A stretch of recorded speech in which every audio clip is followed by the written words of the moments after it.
Welcome to 549 Media. The lights are on, the crowd is loud, and the stage is set for tonight's action. From the opening whistle to the final buzzer, we bring you every drive, every shot, every play that makes the difference. This is where passion meets performance and every moment counts.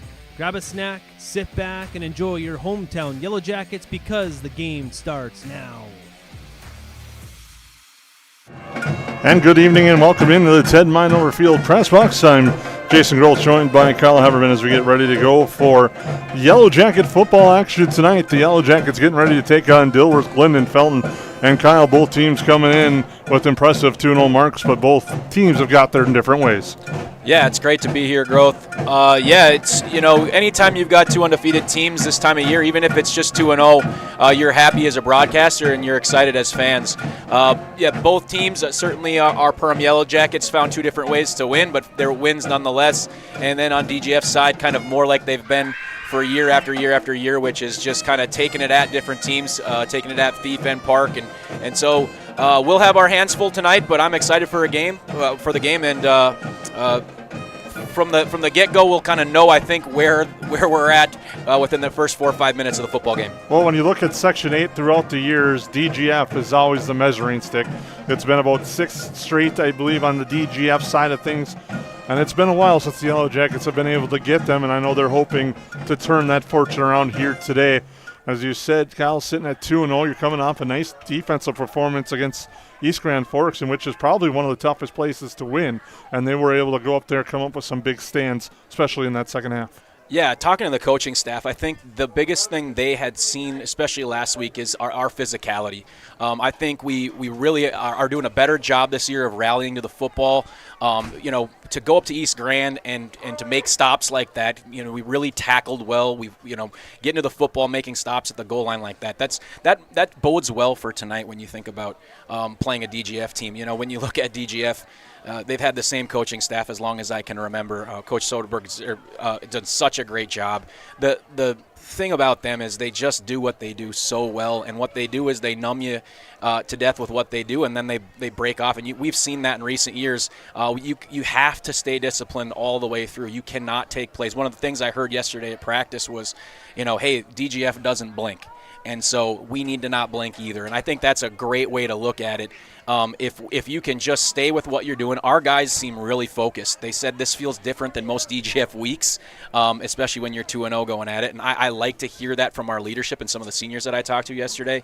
So overall, it's, we know what we have to go up against, and DGF is always formidable, but we'll kind of see, like I said, first 4 or 5 minutes, we should get a good measuring stick of how this game will go. We have a full pregame show lined up for you here on the 549 Media Network. We'll have an interview with head coach Jesse Hine talking about the 2-0 start and how things are going for the Yellow Jackets. We'll take a quick timeout, come back here, and we'll hear from Jesse Hine in just a few moments right here on the 549 Media Network. Perham Health is here to take care of you, to keep you crushing it. Broken bone? We'll fix it. New baby? We'll deliver. We've heard that. And yes, we can help. From life's big moments to the annoyingly sick ones, our providers have the expertise and compassion to handle it all. Perham Health, so you can keep on hitting it.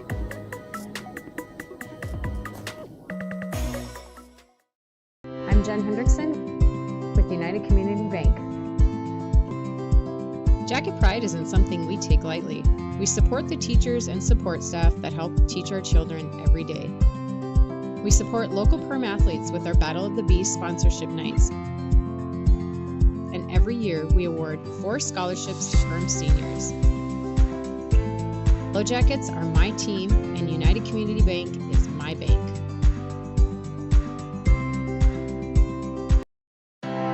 We take pride in what we send out. When you open a bag of licorice, you want that licorice to look good, you want that licorice to taste good. We work for you.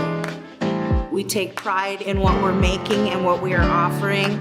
It is so important to me.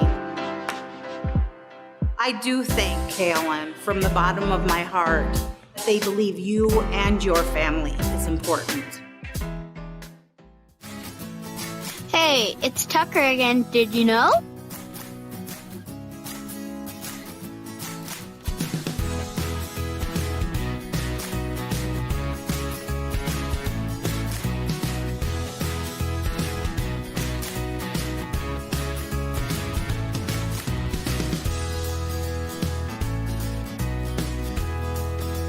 EOT Insurance Agency. At Hilltop Lumber, we're not just about building materials. We're about building relationships. We're honored to be recognized for our excellence in our industry. But the greatest reward?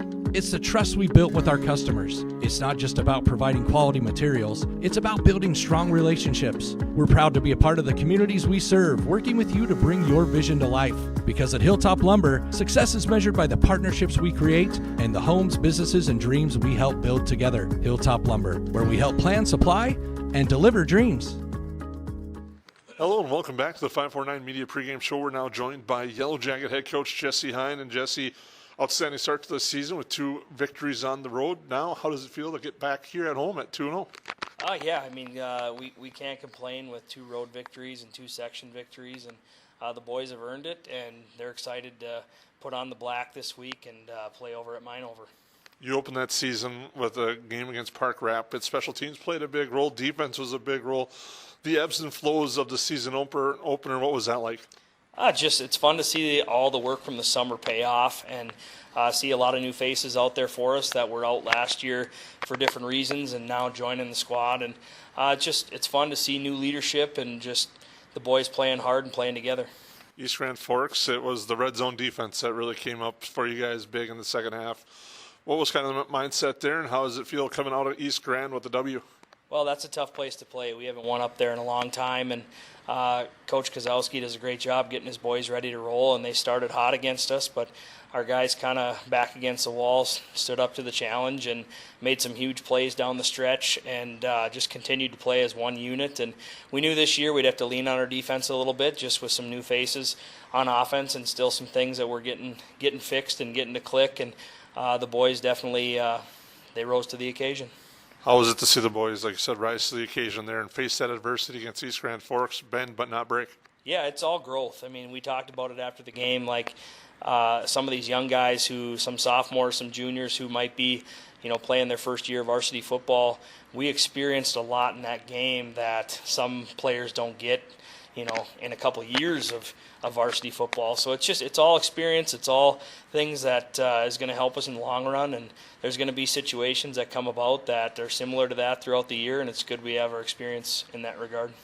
Looking at the squad this year, who is like some of the key players that you guys have on both sides of the balls that fans can expect to see a lot of? Well, we returned some key players from last year. Our senior class is small but very quality players there. I mean, we have guys like Ty Rooney and Tristan Larson who have played a lot for us over the course of the year, and Johnny Ramos, his name's been called a lot with some different turnover stuff and just some new faces out there as well to mix with some of those upperclassmen. And Tate Zacharias is another one who, we got him back from injury from part of the season last year, and he's made some key plays for us. And I could go on and on with names, but some of those guys that have really put in the work over the summer, and they deserve all the credit they're getting right now. One that we'll definitely mention now because he's starting as a new starting quarterback, Tegan Detloff. How has he kind of bit into that role now for the Yellow Jackets? He's had a great summer. I mean, he put in a lot of work working with former Perham quarterback Colton Hackle and really put in some extra time developing his arm strength and his footwork. And, week to week we've seen some great strides from him, and we're confident that our offense is going to continue to blossom here, and he does a great job running the huddle, being a leader on and off the field, and just everything we want out of a quarterback. Now the question that every coach kind of worries about every year is the battle in the lines. How's the offense and defensive line for the Yellow Jackets? Well, you could see the first couple weeks our defensive line wreaks some havoc on quarterbacks. They're very athletic. They got a high motor. They fit right in with our very talented linebacking crew, and so far they've been really meshing on the defensive side of the ball. Unlike years past, we've had some depth this year. We have a lot of guys on offense who aren't starting on defense, so our depth has really been a key for us these first couple weeks, and getting fresh legs out there late in the game has made, I think, a huge difference for us getting over that hump and winning those close games compared to maybe dropping them in the past. Now, when you face a team like DGF, we talked about the lines. How important is that battle when you face the Rebel squad, when you know what they're going to do coming at you? Well, they're always going to be well coached. They're going to know what they're supposed to do. They do what they do, and you got to stop it. And I think our boys last year, we saw them twice, had to play them week 8 and week 1 of the playoffs. And this linebacking crew, I think, got a good look at, their scheme. And I think we're more physical than we were last year. So I'm excited to see us battle in the trenches a little bit and hopefully get after them. It's kind of a start. Your schedule, there's no cupcakes this year as you look at your schedule, and it's a change with the new adjustments, the new scheduling this year in the conferences. Personal thoughts on the schedule? I love it. I mean, obviously, the one people think about is the battle for the paddle with Detroit Lakes, and missing out on that traveling trophy is something that kind of stinks. But just seeing some different quality teams around the area, you see teams like Staples and Barnesville, and getting to see Holly again and Pillager and some of those AA schools that have had really good traditions in their football programs, and just getting to go to a new place and getting to scout a new team is always fun for our coaching staff, and fun for the boys to play. Our travel schedule is pretty nice. We don't have to travel too far other than to East Grand Forks, but it's just exciting. It's good football. This area has really represented itself well over the last few years, and it's just fun week to week to know you got to bring it. Now we'll get back onto the field tonight against DGF. What will be the keys for you guys on the offensive side of the football? We just got to possess the ball. We got to take care of it and continue to march it down the field. And we're going to take some chances and make some big plays. And biggest thing is we just can't turn it over. They cause some turnovers just like our defense does. And you can't give a team like that extra possessions in a big game. And last question, Coach, how was the week and the energy going into the home opener here for the Yellowjackets? It's good. I mean, there's never enough time to prepare in a week, but the boys have done a great job, starting Monday with our install and continuing to build up here to Friday, and we're excited to let it loose. All right, thank you very much. Thanks. And that's Yellowjacket head coach Jesse Hine right here on 549 Media. McCall Construction is the Lakes area full-service construction management company, offering a truly personalized experience. From dream homes to commercial spaces, McCall Construction focuses on putting you first with experienced value engineering that delivers on your vision and surpasses your expectations. Whether you already have a plan or you're just getting started, give them a call. McCall Construction will make the entire process so much easier. Call them at 218-346-7070 or check them out on Facebook. Central Market, the fresh place in Perham and Detroit Lakes, offering the freshest meat, produce, bakery, and deli products possible with great value for your money. A visit to Central Market is a journey into freshness. You'll always be able to find a wide variety of items that will result in the perfect meal for your family and friends. Begin with their meat department, and whether it's succulent fruit and vegetables, fresh baked specialties from their bakery, or the convenience of fresh deli selections, Central Market is the fresh place for your family. Go Yellowjackets! They go where you go. They're your wingman. Your, I should get this thing checked out support system. Who knows? They may even be your +1. Or should we say +4? These are your tires. Small town, large city, winter, summer. Every destination and every type of weather. At OK Tire Store and Service, we go the extra mile so you can add some extra miles. See us for tires, preventative maintenance, and more. OKTireInc.com. At New Horizons Realty, we're on your team. For over 25 years, we've been helping families and businesses find the perfect place to call home here in the Lakes area. Whether you're looking to buy, sell, or just dreaming, we've got the experience and local knowledge to guide you through every step of your real estate journey. As proud supporters of the Perham Yellowjackets, we believe in building strong teams on the mat, court, or field, and in the community. Check out our current listings at PerhamRealEstate.com or give us a call today at 218-346-7767. Well, welcome back into the pregame show. I'm Jason Groves with Kyle Haberman as we get ready to go for tonight's game between the Perham Yellowjackets and the DGF Rebels. We'd like to thank Jesse Hine for taking time out. A very busy week as they prep for tonight's clash. We thank him for his time. And now we'll take a look at the New Horizons Realty starting lineups. The Yellowjackets will have the ball first. DGF won the toss. They've deferred their option in the second half. And for the Yellowjackets, across the line at wide receiver be Tate Zacharias. And then the left tackle spot, Jack Exey. Left guard, Lou Harms. Jaden Strump at center. Michael Long, the right guard. Right tackle is Riker Zimmerman. Tristan Larson, the tight end. And Ty Rooney also split out. Tegan Detloff at quarterback. Gavin Griffin and Carson Zize, the backs in the backfield for the Yellowjackets on offense. They'll face a very stout DGF Rebel defense that goes across like this across the line. Nolan Dale, TJ Fuller, Caden Nelson, and Nolan Birdie are across the line. The linebackers, Aiden Walton, Isaac Liren, Jace Baumgartner. Strong safeties, Camden Leitenberg. The right corner is Jacob Lupke. The left corner is Andrew Opsal. And the free safety is Brady Wadena. Your starting lineups today brought to you by New Horizons Realty here on the 549 Media Network. And Kyle, just some familiar names, especially when you look at that Rebel squad. Yeah, I mean, I think they really do a lot through Brady Wadena. You know, it's not, you know, they've lost a couple of really strong backs last year, but they, as typically DGF, they just plug in new guys. And they've got, you know, they're not necessarily a lightning and thunder type of duo that they have, but between Baumgartner and Lubke, they just both have about the same amount of carries and the same amount of yards. And so I think when times get to be where you see a big play, it's probably going to be Wadena.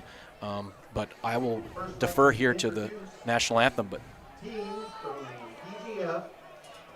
actually, they're going to be doing the team introductions first, it sounds like, as the Rebels will be introduced as a team.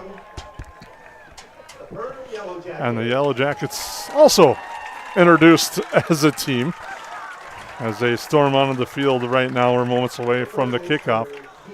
We'll take a quick time up, come back, and have a little bit more here on the pregame show right here on the 549 Media Network. At Nias Family Sales, our experienced mechanics are here to provide exceptional service in a timely manner. With 10 service bays, the service department at Nias Family Sales can work on all makes and models. Our experienced mechanics can do everything from oil changes, tire repairs, brake service, engine and transmission repair, and much more. Schedule your vehicle today. Call 218-346-5976 or visit the Nias Family Sales Service Center at 610 East Main Street in Perham.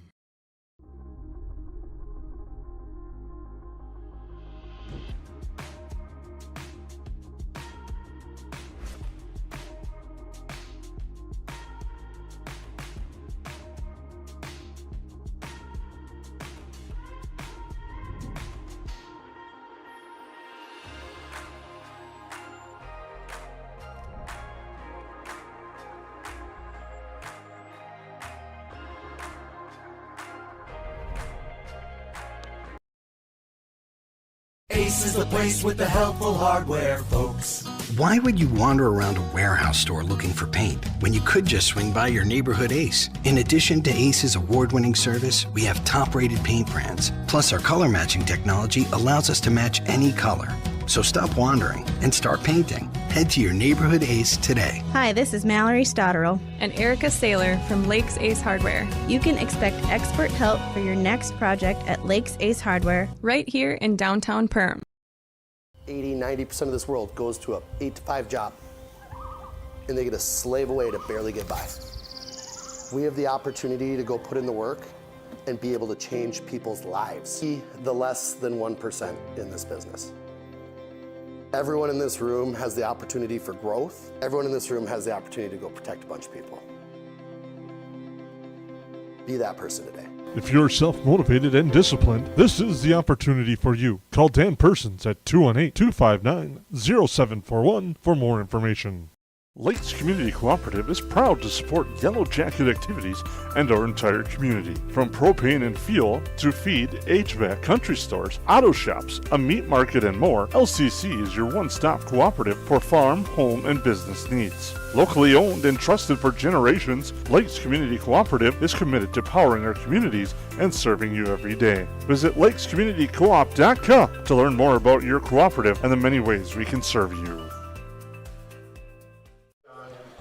Well, welcome back into a beautiful evening here at the Ted Vinover Field. I'm Jason Goltz and Kyle Haberman. We're moments away from our opening kickoff between the Yellow Jackets and the Rebels. The Rebels come in ranked number 6 in the state at 2-0. The Yellow Jackets unranked at 2-0 as well. This is the first conference game for either team because it has changed this year as they redistrict every 2 years. Yellow Jackets and DGF now in the mid-northwest north. The names are outstanding of these. And it's a loaded district overall, and also a strong section. When you look at it, still in Section 8AA. Barnesville, DGF, Perham, Pillager, Staples Motley, all 2-0, and Hawley at 1-1, and that's your overall records coming in to tonight's contest here at the Mine-Over Field. And Kyle, we look at this game, Keys, turnovers have played a role in the first two games for both the Yellow Jackets on both sides of the ball. That's going to be a big key here tonight, I think. Yeah, last week we created 8 turnovers. We got 2 of them, but we had a lot of fumbles. A lot of those were East Grand mistakes as well. But for us, it's about sustaining drives. I think a big thing is taking getting out in green space for us. Becoming multidimensional with what we're going to go at them. We're different than what DGF does. We're going to give you different looks. The hope is in this first drive we can give them a couple different things. I think the biggest thing after going to practice yesterday is they're going to look for that green space. If they can sustain drives, and then for sure the biggest thing, growth, is if they can get it into the red zone, they have to come up with 6 points. You can't have it where you drive the ball down the field and end up having with a turnover or a loss of downs, especially against this DGF team. They're just too good at what they do. You've seen that over the last 8 years, but here's another year, and I'm excited to kick off the season with you, Jason. Kevin Griffin, Isaiah Farrell back deep for the short kick. It's going to be scooped up and grabbed there by Brody Bloom. He runs forward. Nice return. The Yellow Jackets have great field position at the 35 to start on the short kick by Ben Thureen. That'll give us our first look at quarterback Tegan Detloff for the Yellow Jackets. Yeah, Tegan's a big, strong kid. He really controls the huddle well.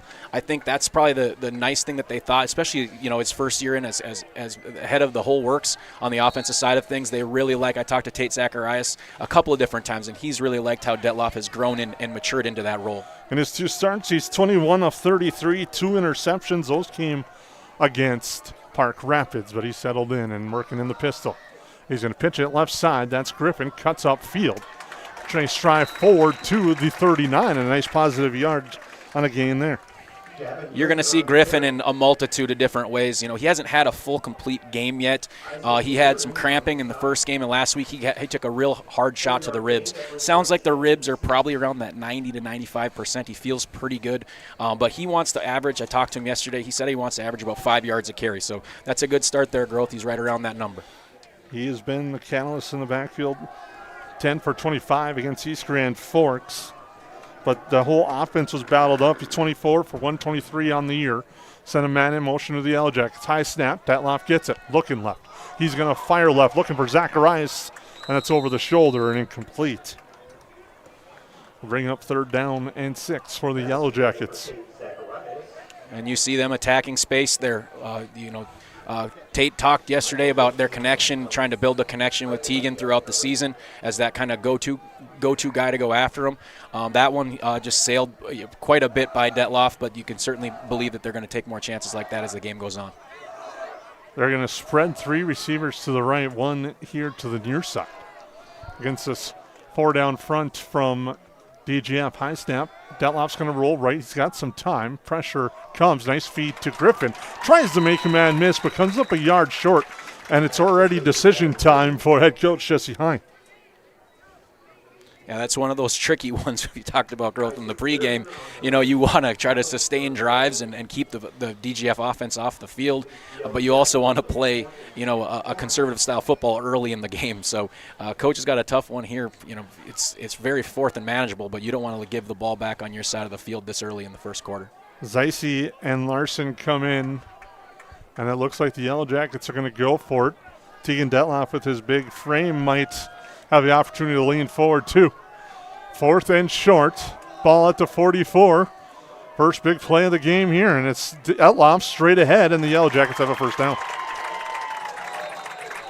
And some extracurriculars after, as the Yellow Jackets, Detloff kept going, got all the way across the 50.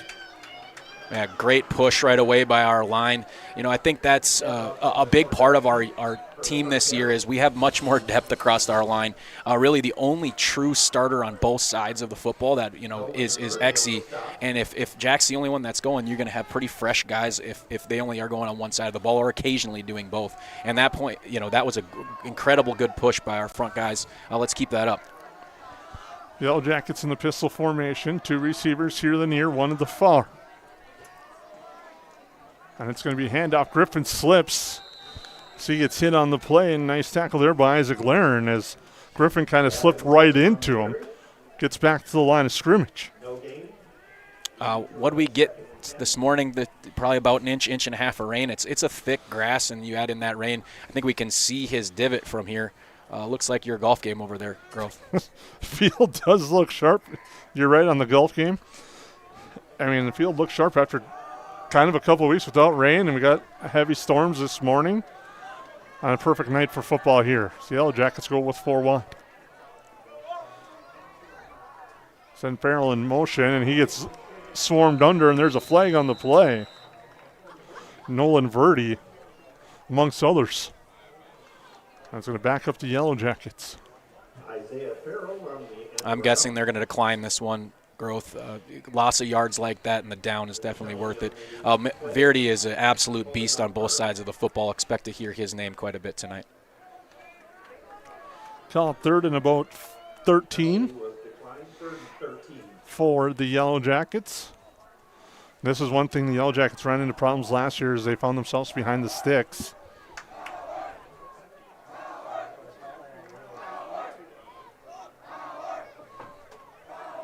As it's Farrell and Borman split to the right side. Rooney and Zacharias here on the near. High snap.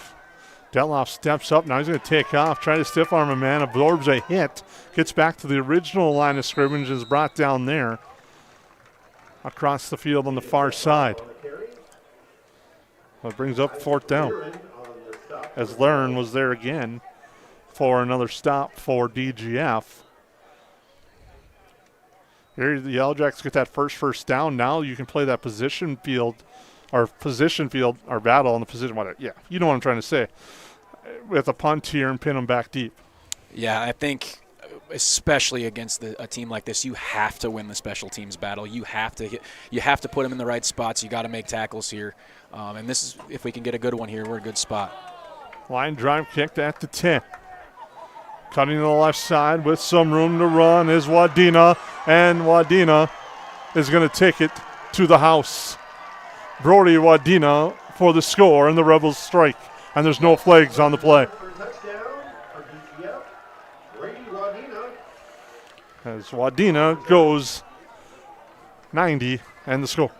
Yeah, a good punt lengthwise, but it was just too quick to the stud like Wadena. He gets that thing with the head of steam before really anybody's near him. That's tough. And then once he gets going, they had a nice job of blocking him towards the edge. And once he got to that corner, it was over.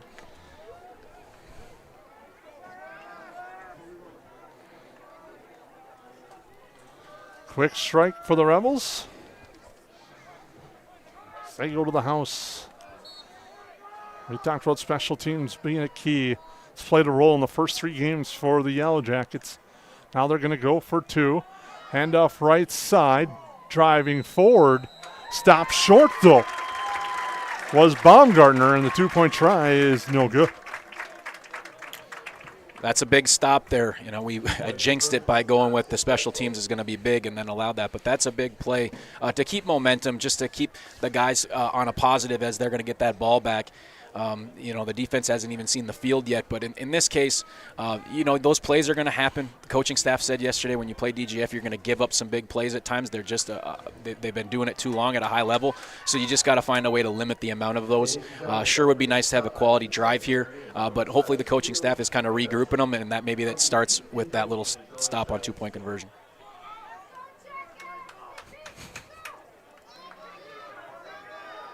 On your Hilltop Lumber scoreboard, DGF strikes first. Brody Wadena to the house. Brady Wadena, for the touchdown, makes it 6-0. Big special teams play early. Now the Yellow Jackets have a chance to answer. Griffin, Isaiah Farrell back deep.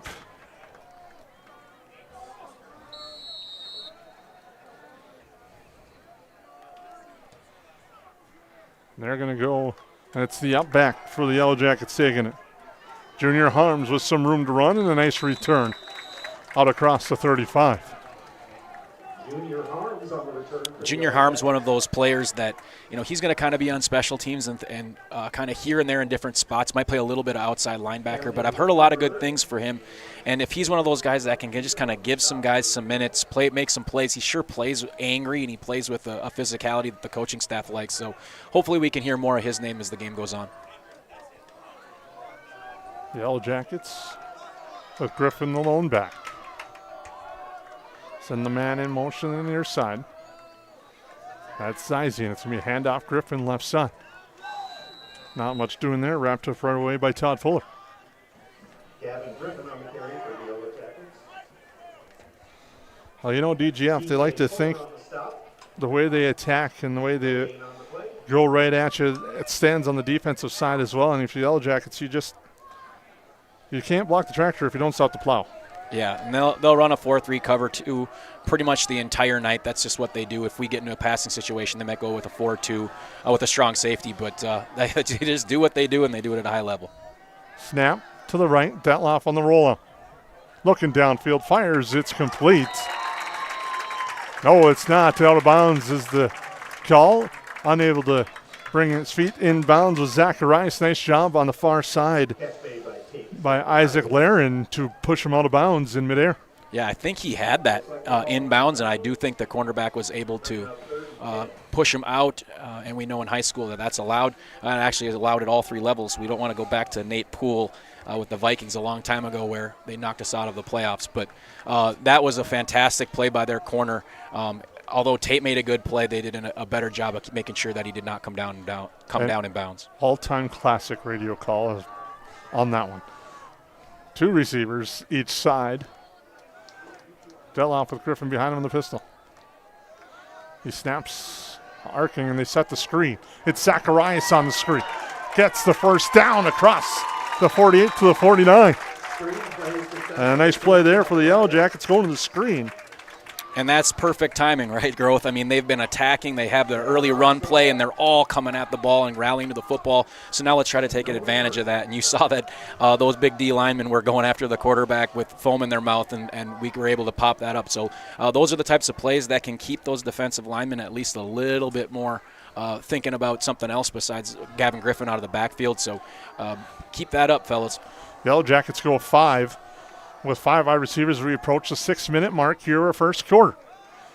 Detloff rolling and firing, finding the open receiver. Nice catch and run, driving forward inside the 30. The Yellowjacket first down on the pitch and catch. Isaiah Farrell on the reception. And the Yellowjackets closing in on the red zone. 1st and 10. We'll call it at the 28. 6 minutes to go here in our opening quarter on our Hilltop Lumber scoreboard. Yellowjackets again spreading them out, going 5 wide, empty backfield for Detloff. DGF brings pressure straight up the middle. And getting through untouched for the most part was Isaac Laren. That's one of those things we talked about, Growth. You can't have that down where you're not focused. You make the big play, you get it to Farrell, and you make the big play, and then right after that, just no fine right away. There wasn't any. By the time Detloff got the ball, it was over, and now you put yourself way behind the chains. You got to find a way to make a couple. You're probably in 4-down territory the way it looks. You don't have to have it all back in one play, but that's one of those things you just cannot do against a DGF Rebel squad. Yeah, fortunate thing was the communication along the line because everyone could see who was coming on the blitz. There, DGF showing it again. They're going to drop back and play coverage as Detloff fires. Pass complete to the far side. Ty Rooney with the reception. And I know you said almost don't need to get it all back in one play. They almost did. And a nice play there. Rooney on the reception. It'll be 3rd and short. Great play by Ty Rooney, yards after catch. That was huge. They're going to actually give us the first down, which is perfect to get those chains moving after the tough loss on 2nd down. You won't see DGF blitz a ton. That's maybe why they were so surprised on that previous play. A lot of times what they'll do is really, really show blitz and then come out of it, and that was the case there. But Detloff was able to find Rooney in the flats, and I think that's going to be a key if we can just keep that up going forward. Yellowjackets will send all the receivers here to the near side of the field, which is the wide side for them offensively. Handoff Griffin straight ahead, cuts left, gets wrapped up, gets a couple of yards as he continues to fall forward. Gavin Griffin on the carry.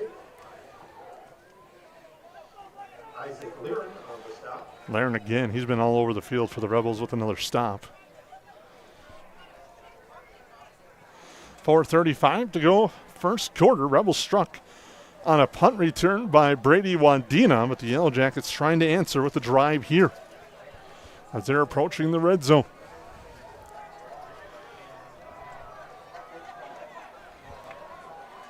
Pistol formation again for Detloff. He's going to go to his left, trying to get around the edge. Now fires the pass, intercepted. Stepping up, Xander Opsel with the interception. That pass is intercepted by DGF. And the Rebels force a turnover, but there's a flag on the far side of the field. An eligible man downfield on the Yellow Jackets. The Rebels will take the result of the play, which is an interception. I don't know if there was a miscommunication there, if that's just the play took so long that you ended up having two of our guys, the end and the receiver, really, really close together. And anytime that happens as a coach, you don't want that, because if you've got two guys in the same spot, you probably have a couple of defenders too. And I don't know if he kind of split the difference there, but it looked like a little miscommunication, whether it was the route or whatever it was. But in goes our defense and has to come up with the stop. First look at quarterback Brady Wadena. And the handoff left side, spinning, driving forward is Lubke. He's been the main ball carrier for DGF. And he gets a nice run, picking up 5. Schmeltz there to wrap him up and bring him down. One thing the Yellow Jacket coaching staff has been talking about and has been happy with is this year's the development of their depth, and we're starting to see it, especially you're not seeing the first quarter, but the fourth and the late minutes and the winning moments, and the Yellow Jackets have come up big there. But right now they trail 6-0. 2nd and 5, Wadena under center. Handoff again, right side, this time to the other back. Nice cut and run by Baumgartner, and he gets free to the outside at the 40. There's a flag on the play. Now crosses the midfield and is brought down at the 40, but this one's coming back. It looks like there might be 2 flags on the play here, but the one we will definitely be taking is that early hold. 2 holds is my guess with 2 flags, but 1 official signal. And like you said, they'll take the first one with the Yellow Jackets. Yeah, I'll go back to your point there. You know, when you got 70 guys, but that's been a while since we've had 70 guys 9 through 12. And it's not just in games where that matters. If you've got like a true JV and a true 9th grade that you don't have to pull up for practice, your practices can be a lot higher level as well. So it's not just the depth in games, which is absolutely huge in high school football, but also the ability just throughout the week to make a quality practice plan, all of those things. So nice to see, especially in football, that number to be so high. And out at practice yesterday, or you can look at the stands right now or the sidelines right now, that's a lot of kids, and that's a credit to the coaching staff. Penalty brings it back to the original line of scrimmage instead of the Yellow Jacket 40. It'll be 2nd and 10, and handoff straight ahead and just powering through is Baumgartner. It's going to be 3rd down and short. We got to see a couple of those guys make an earlier push. We can't be giving up, 7-8 yards a cracker. It's going to be a long night. You see 71, Jaden Garentz, I think he's a sophomore. Heard a lot of good things about him. He plays really angry. I think how Coach Hines said it is he has a frame that's hard to move, which I think is a compliment. So he looks pretty tough out there. He's moving guys early. Hopefully that kind of depth along the line, but we need to see better push out of our guys and not allow them to get into what they want. Wadena's going to keep it himself, get around the edge, and gets popped there. A nice hit by Tegan Schmelz, but it's going to be enough for the Rebels' first down. But a big hit there by Schmelz, and he made sure Brady Wadena knew he was there. Yeah, that's always a tricky one, Growth. You gave up the first down. but at the same time, you're trying to set a little bit of a tone. Maybe you're trying to pump up your guys a little bit. So I'm cool with it. I'm cool with it for now. 1st and 10 on your Hilltop Lumber scoreboard. Final minutes of the first quarter. 2 minutes to go as Wadena hands it off. Baumgartner leaps forward, drives again in the battle at the line, gets the ball all the way to the 30. It'll be second down in about 4.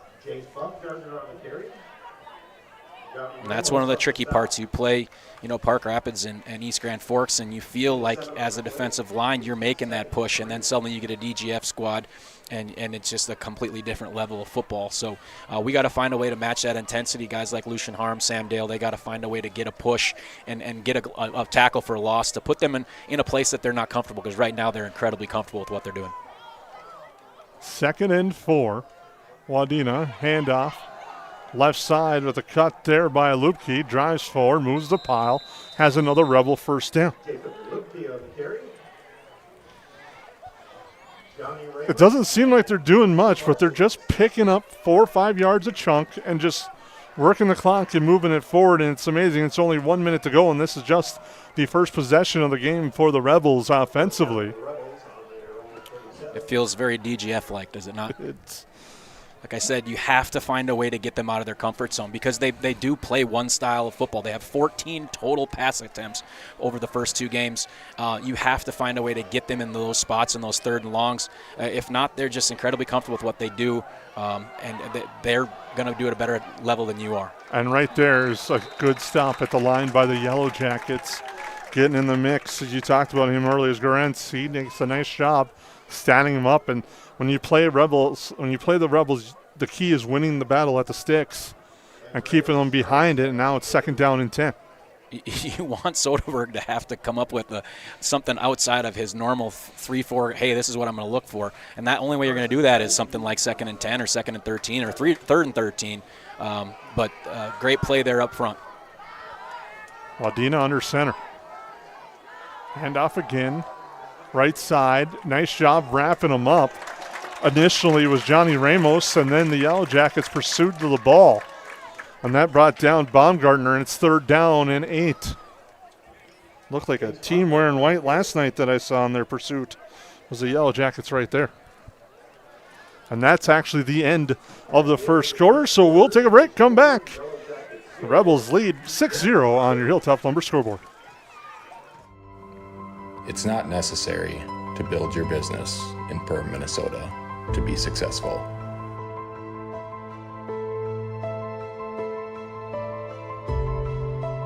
But it sure does help.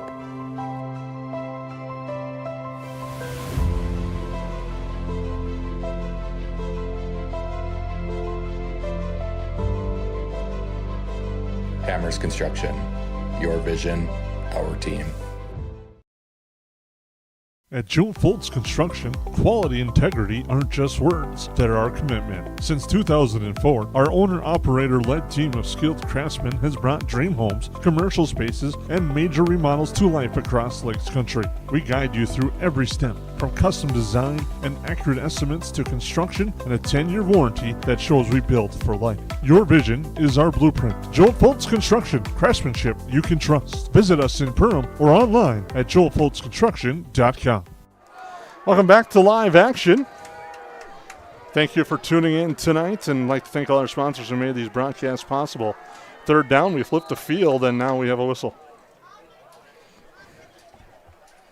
Oh, looks like we got a clock malfunction, but it's not. It's a timeout by DGF. That's a good spot. We must have gave them something different to look.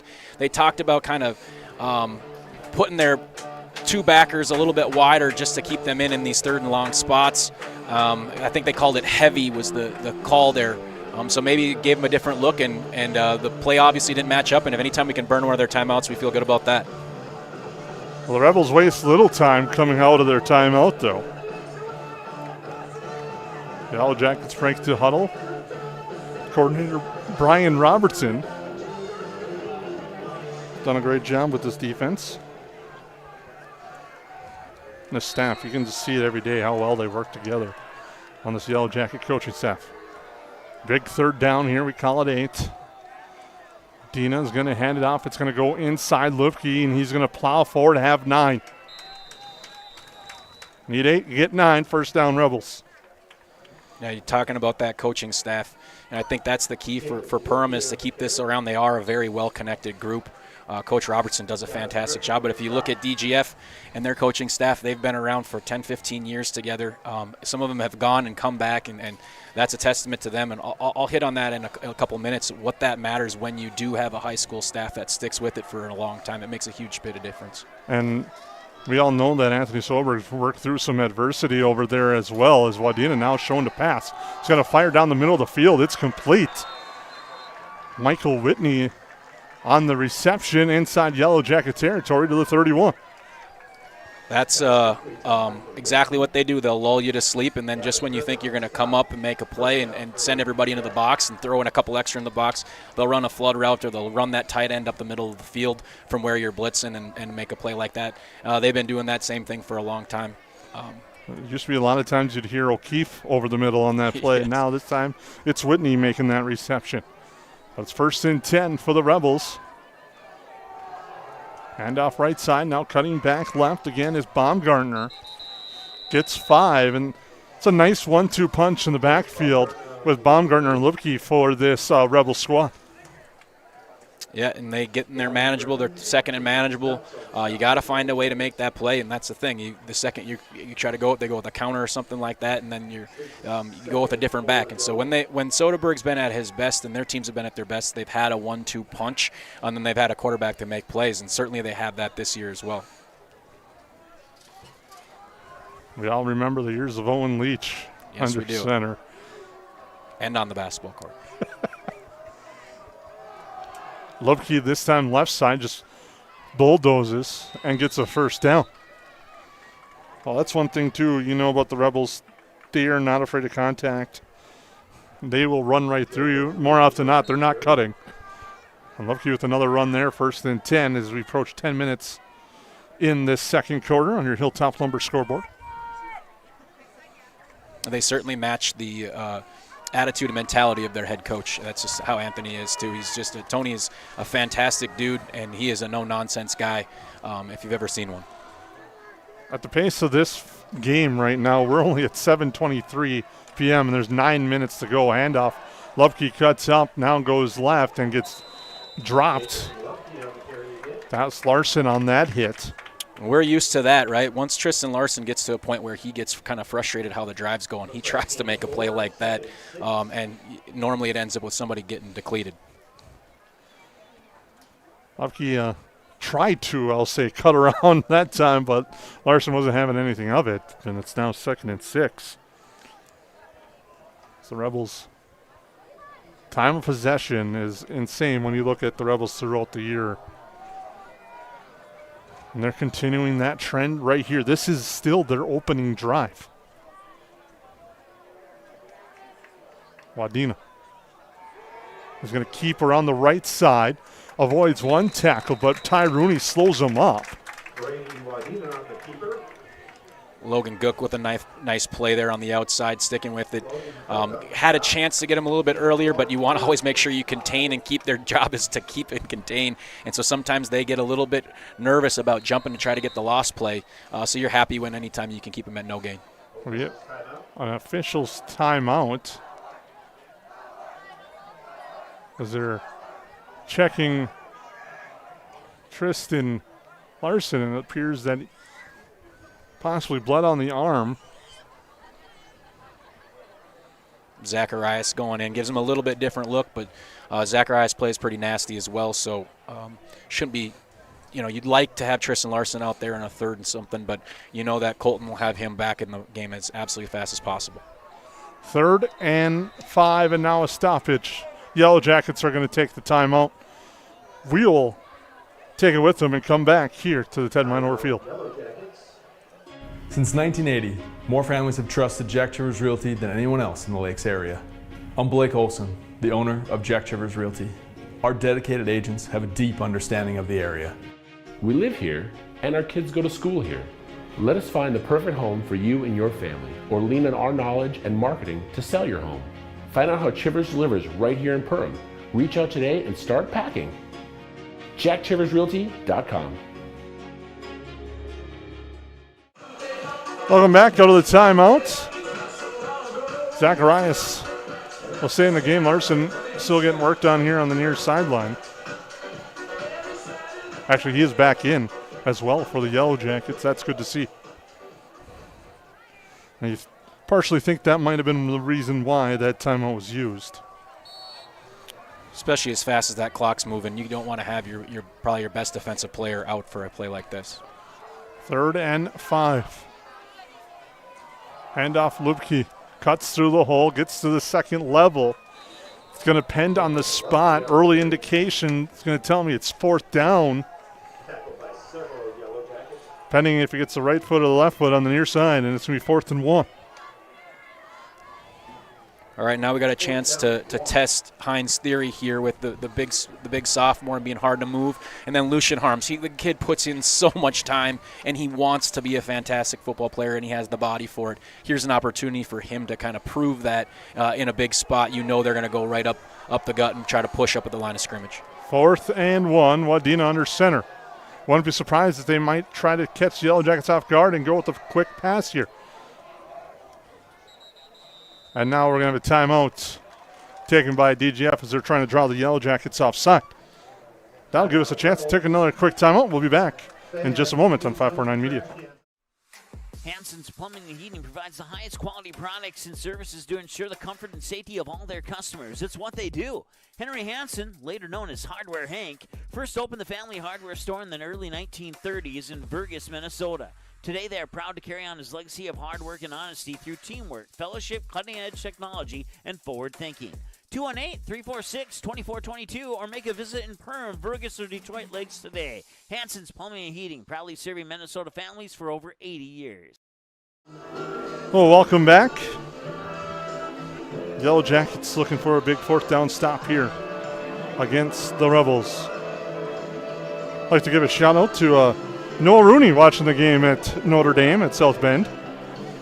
Thank him for tuning in tonight, watching his little brother.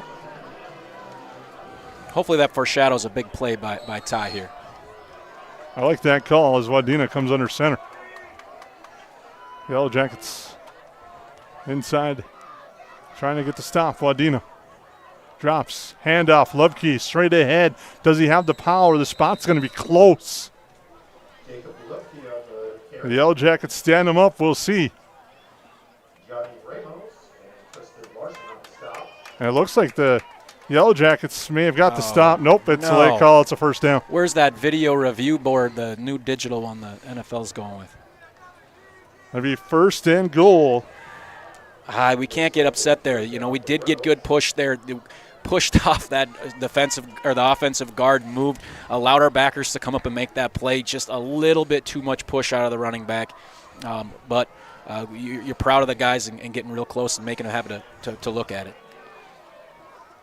Handoff. This time they change it up, cutting through and the left side now getting swarmed under. That time is Linkenberg. And it'll be 2nd and goal.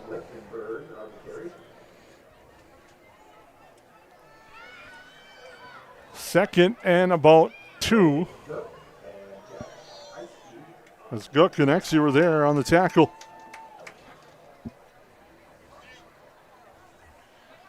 It'll be 2nd and goal, 6:45 to go in our opening half in the second quarter. First possession again of the game for the Rebels.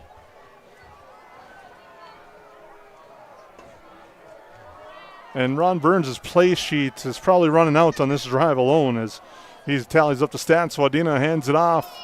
Lubke runs into a wall, breaks free, driving forward. He's into the end zone. That's a touchdown for Jacob Lubke.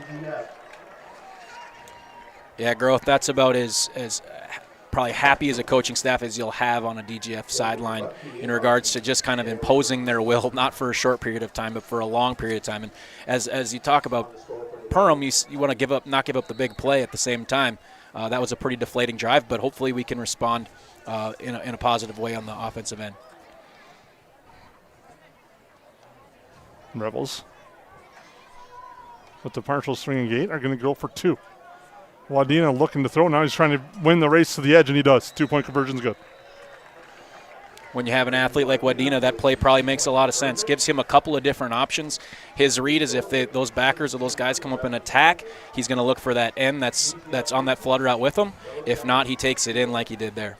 Yellow Jackets trail 14-0 on your Hilltop Lumber scoreboard. We'll be right back in 30 seconds. Yes, garbage is gross, but here at Steve's Sanitation, we are your trash experts with experience to back it up. At Steve's Sanitation, we know how to schedule your trash pickups without missing a beat, and we have been doing it for over 30 years in Perham and the Lakes area. Steve's Sanitation has been voted the best garbage service in the Lakes area since 2019. With 30 dedicated employees, we're here to take care of your trash. For more information, call us at 218-346-4834 or visit our website at stevesanitation.com.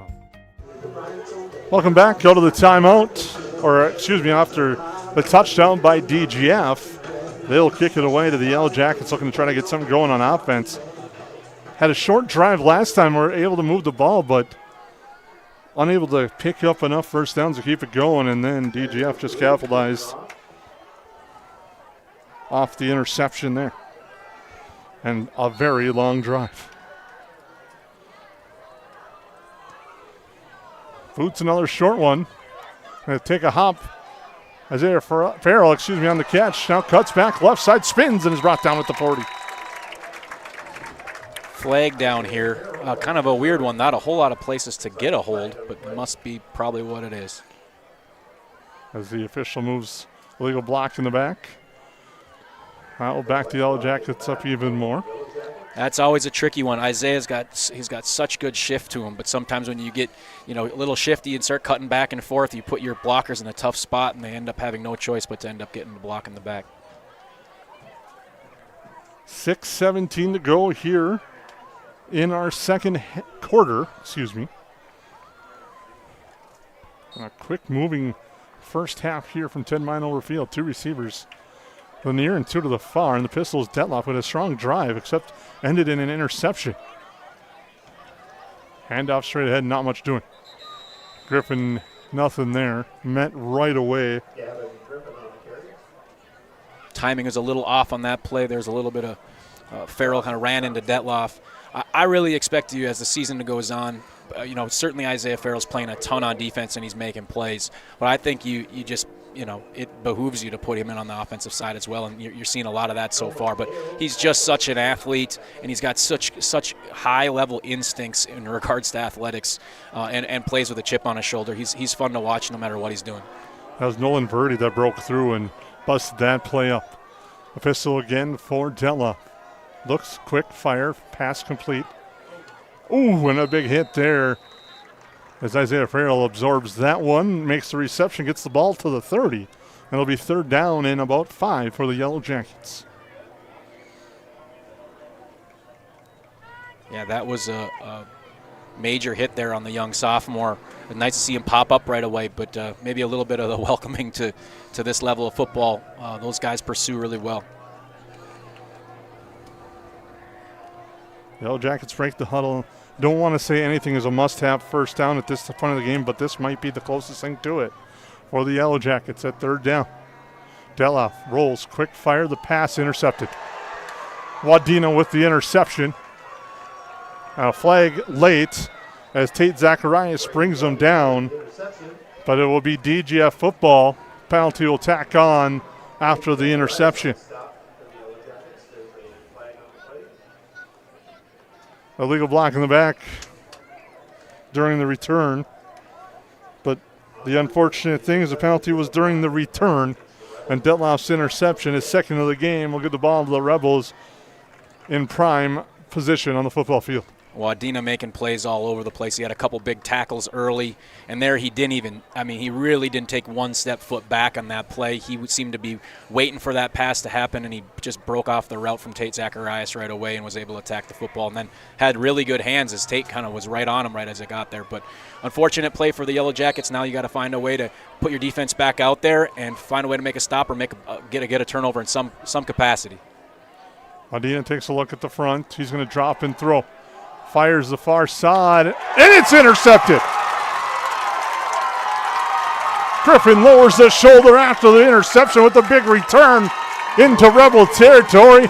Gavin Griffin read that perfectly, stepped in front, of the receiver and gets the interception, and the Yellow Jackets have first down in Rebel territory. Such a huge play on a number of ways, Growth. I would say the biggest reason, even more than the turnover, is your ability to not have to have your defense so that you've had that long, sustained drive by DGF, and to expect them to just continue to grind and make plays was going to be difficult, especially with how they just push with 3-4 plays. In that case, you had to have it, and Griffin finds a way. Really good hands there, too, because it was kind of going away from his body. Huge play, and then able to get a decent return out of it as well. First and 10 for the Yellow Jackets at the 42. They hope to turn this turnover into points. Deloff looking over the defense, gets the snap, rolls right. Now pressure comes late. There's going to be a flag. It's going to be a hold on the Yellow Jackets. Deloff drives forward, gets across the 40 to the 37 before he's pushed out of bounds. But the flag will back up the Yellow Jackets.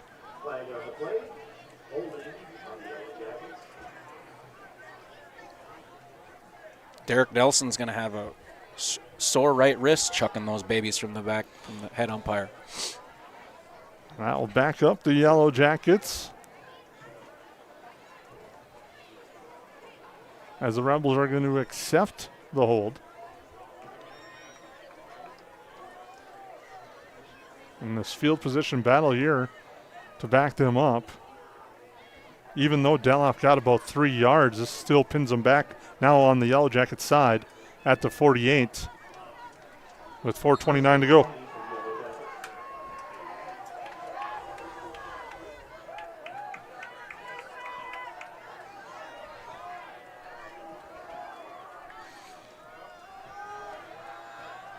Screen is set and it's complete. Zeisy lowering his shoulder, drives forward, gets back to the 39. Nice play there. On the screen to Zeisy. Be second down and about 6.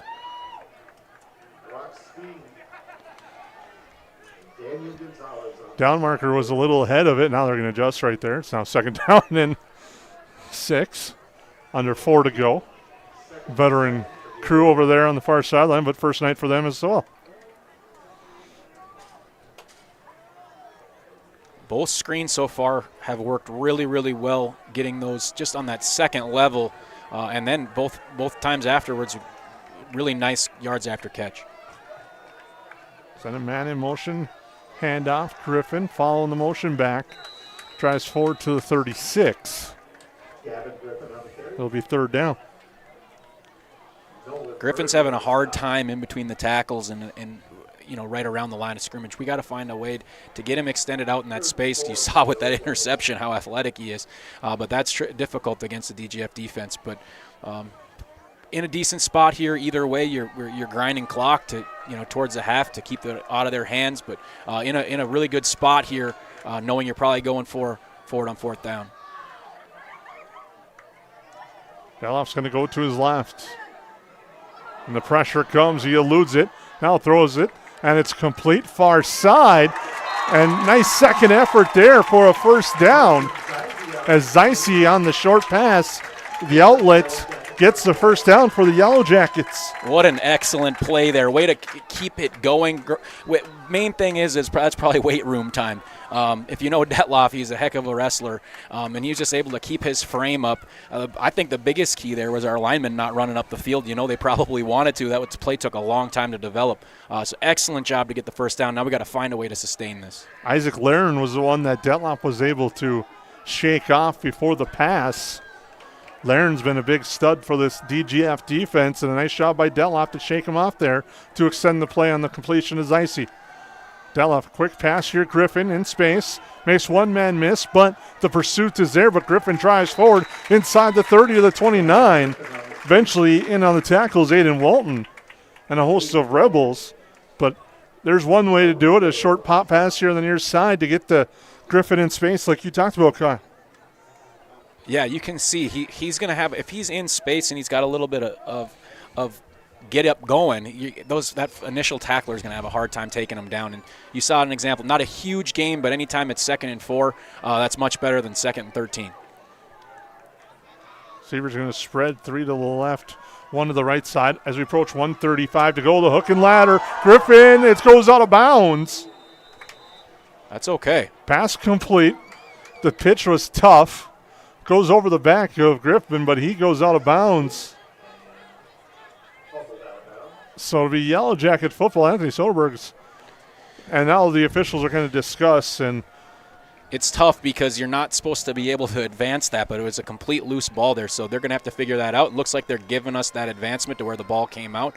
I saw them do that one in practice yesterday, and they were doing it towards the short side of the field, which I thought was – but anytime you're trying to keep those guys off balance, and excellent play gets us a first down. I'm surprised. I'm trying to figure out. They must have thought because of the loss of possession and the Yellow Jackets will last one because they didn't have the first down on yardage. I think that's what the officials were talking about, so we'll take it. So 1st and 10 for the Yellow Jackets. Ball at the 21, just outside the red zone. There's been a few famous hook and ladder plays on this field. And Detloff rolls into pressure, and he gets swarmed under. Nolan Dale, the sack for DGF, backs up the Yellow Jackets. He came strong off that edge. Yeah, they just have so many guys. If it's not Verde making the play, a guy like Dale will come in. That puts us in a tough spot. You can't get down on yourself. You just have to make it known that, hey, we got 3 plays here to make it happen. And so we're not in a terrible spot. We're in a kind of perfect situation towards the end of the half. Got to find a way to make a play. I'm thinking something a little bit quicker, probably out of the hands of Detloff here is what we'll see coming up. Under a minute to go, clock running at 48 seconds. 2nd down, 23 for the Yellow Jackets. Detloff gets a snap. Steps up, now he's going to try to take off. He's going to drop it off for Isaiah Farrell, and it's incomplete. Pass intended for Isaiah Farrell, incomplete. 3rd and 23. The Yellow Jackets will have 3rd and long. And Kyle, a few years ago, we talked about that hook and ladder that the Yellow Jackets ran successfully against Detroit Lakes to knock off the Lakers in the battle for the paddle. I think I might have sprained my ankle jumping up and down for that one. I was out of commission for a week because of that play. Word on the street is I lost my voice that night because I may have had a little bit of a famous, intense call on that one. Oh, what a fantastic moment for Perham football. Oh, that was great. 3rd and 23 for the Yellow Jackets with 37.8 seconds to go. Detloff and the Pistols got 3 receivers near side, and there's a flag. It's going to be delay on the Yellow Jackets. It's going to be delay of game on the Yellow Jackets.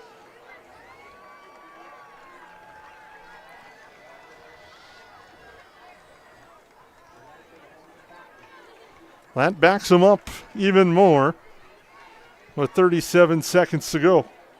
Yellow Jackets trailing on your Hilltop Lumber scoreboard by a score of 14-0 here in the second half. Want to be careful trying to make too big of a play here and get a costly turnover. I should say second quarter, as Detloff drops and now is going to run forward and get swarmed under. And you talked about the body of a wrestler drives forward and stayed upright for the most part as he got the ball to 35. Clock's going to run down. DGF's going to elect to let it run. Looking at Yellow Jackets, I don't think have to run a play. We'll see what they will do. They might run the clock down, call timeout, and then chuck it deep. And they're going to call timeout. The Yellow Jackets have taken the timeout. Both teams have 1 timeout remaining with 5.3 seconds to go. We'll take a quick timeout, come back for the final play of the second quarter.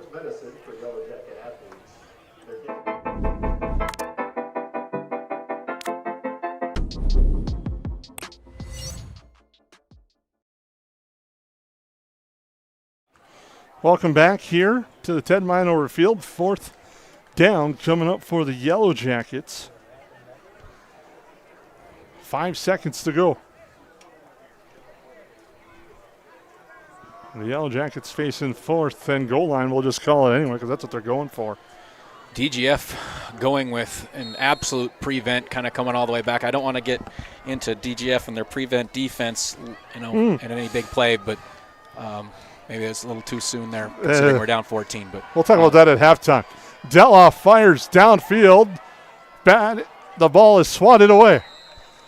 And that will do it for the first half. A good first half if you're the Rebels, where you only really had one full offensive possession and then the interception, and that is it for the Rebels, but they lead 14-0. We'll take a break, come back here as the halftime show will roll on here on 549 Media. Horseman Investments and Insurance can help you with your retirement planning goals and insurance protection needs. Kyle Van Dyke and his team provides educated retirement solutions, wealth management strategies, inheritance and legacy planning, and personalized auto, homeowners, and life insurance protection plans. We are here for your lifelong financial wellness. To set up an appointment, call Kyle Van Dyke at 218-236-6665 or email at kyle.vandyke@horseman.com. Perham Health is here to take care of you, to keep you crushing it. Broken bone? We'll fix it. New baby? We'll deliver. We've heard that. And yes, we can help. From life's big moments to the annoyingly sick ones, our providers have the expertise and compassion to handle it all. Perham Health, so you can keep on hitting it.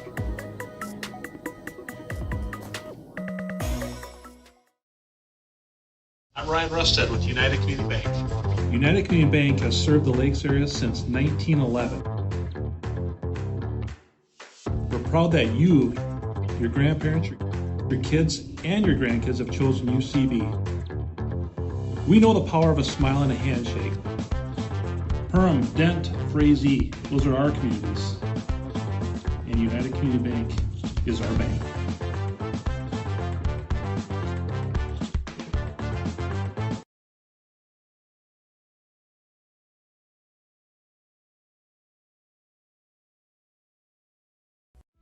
It's something new every day, some different stuff to do. It's not the same monotonous thing over and over again.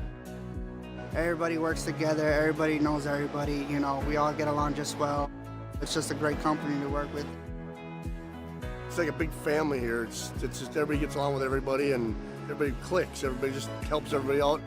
And it's a pretty awesome job to have.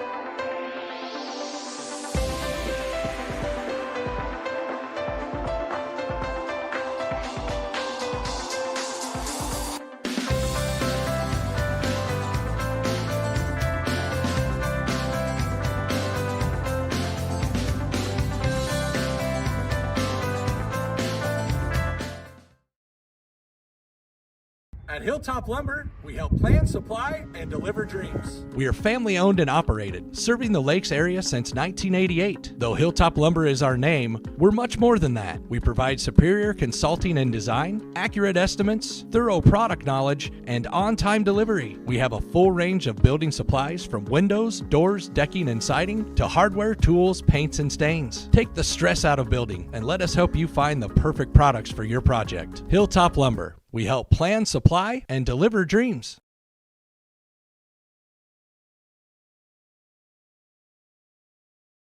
80-90% of this world goes to a 8 to 5 job, and they get to slave away to barely get by. We have the opportunity to go put in the work and be able to change people's lives. Be the less than 1% in this business. Everyone in this room has the opportunity for growth. Everyone in this room has the opportunity to go protect a bunch of people. Be that person today. If you're self-motivated and disciplined, this is the opportunity for you. Call Dan Persons at 218-259-0741 for more information. Well, welcome back here at the half. I'm Jason Groves with Kyle Haberman. Thank you for tuning in. DGF, strong first half by the scoreboard, but probably not their typical type of first half. They had that one long sustained scoring drive, and then they had one other drive which ended in an interception. Yellowjackets have a couple of turnovers, unable to turn them into points, and that's a little bit besides that special teams touchdown in the story of the game. Yeah, I think for us, we move the ball at times. We did some nice things. We kind of had them on their heels a little bit with our screen passes and a couple passes down the middle of the field and getting Griffin out into space. We also had a turnover of our own, but you got to put points on the board. And Coach Hine yesterday, talking to him at practice, said if we get the ball in the red zone or close to the red zone, we have to come up with points. And there was an example of if you don't do that, you end up down 14-0. And we had our opportunities, a couple turnovers, not necessarily Detloff's fault, just kind of as it goes through, it just turnovers happen. But kind of a, like you said, you look at the time of possession, feels very DGF-like. Score, kind of DGF-like, but at the same time, definitely a different feel when you only have one offensive possession like that. And if you're the Yellowjackets, I think you're actually kind of happy coming into the locker room at this. I know the score being 14-0, you're not happy with that, but the fact that you have 2 turnovers and you got a turnover back was huge, because usually when you face DGF, you turn the ball over to them, it's 21-28-0 after those. Yeah, you can't. I mean, how big of a difference is it being down 22-0 right now, or 14? I think every single thing for the rest of this game is going to come down to this first drive by DGF. If we can get them to go 3 and out, or we can get a turnover, man, that really will pump up our crowd, pump up our guys on our sideline. If DGF has one of those long sustained drives again, or a quick, score, I'm sure our guys will feel like, oh no, here we go again with our 8 straight years of this. So we got to find a way to make a stop. I have to believe that Coach Robertson on the defensive end, he's done a fantastic job this year of making stops with our guys in close games. Our guys know how to do it. Our linebacking crew is fantastic. So if we can do that early, we're going to have ourselves a fantastic second half. If not, I'm a little bit nervous about where the second half will go. Halftime show rolls along. We'll take a break, come back. We'll take a look at some scores from around the area right here on the 549 Media Network. McCall Construction is the Lakes area full-service construction management company, offering a truly personalized experience. From dream homes to commercial spaces, McCall Construction focuses on putting you first with experienced value engineering that delivers on your vision and surpasses your expectations. Whether you already have a plan or you're just getting started, give them a call. McCall Construction will make the entire process so much easier. Call them at 218-346-7070 or check them out on Facebook.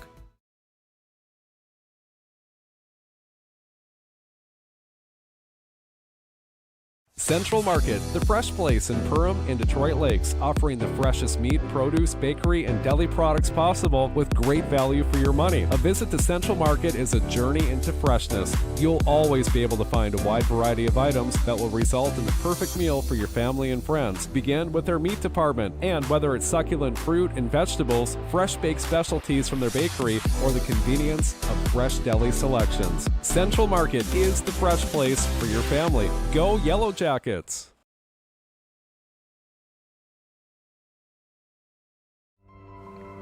It's not necessary to build your business in Perham, Minnesota to be successful.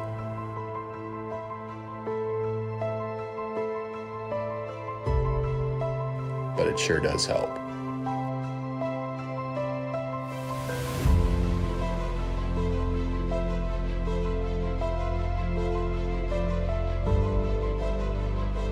Hammers Construction, your vision, our team. Perham Health is here to take care of you, to keep you crushing it. Broken bone? We'll fix it. New baby? We'll deliver. We've heard that. And yes, we can help. From life's big moments to the annoyingly sick ones, our providers have the expertise and compassion to handle it all. Perham Health, so you can keep on hitting it.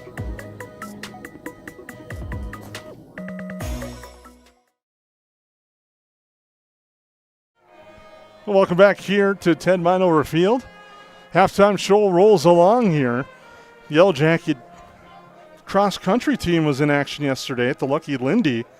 Another dominant performance from the number 1 ranked team for the girls and the boys. The girls finished with a score of 25. Little Falls was behind them at 76. The boys' side of things, they had 41 points, followed by Becker at 106. And you look at the individual results. Gracie Morris was second, Juliana Scraper third, Avalie Brown fifth, Jayla Sweary was seventh, and Kaden Bread was ninth. Rory Keldor and Addison Tater round out the Yellowjackets 7. And then on the boys' side, Brody Freeland 3rd, Bryce Brown 5th, Matt Jorgensen 7th, Henry Mathieson 12th, Dylan Guck 14th.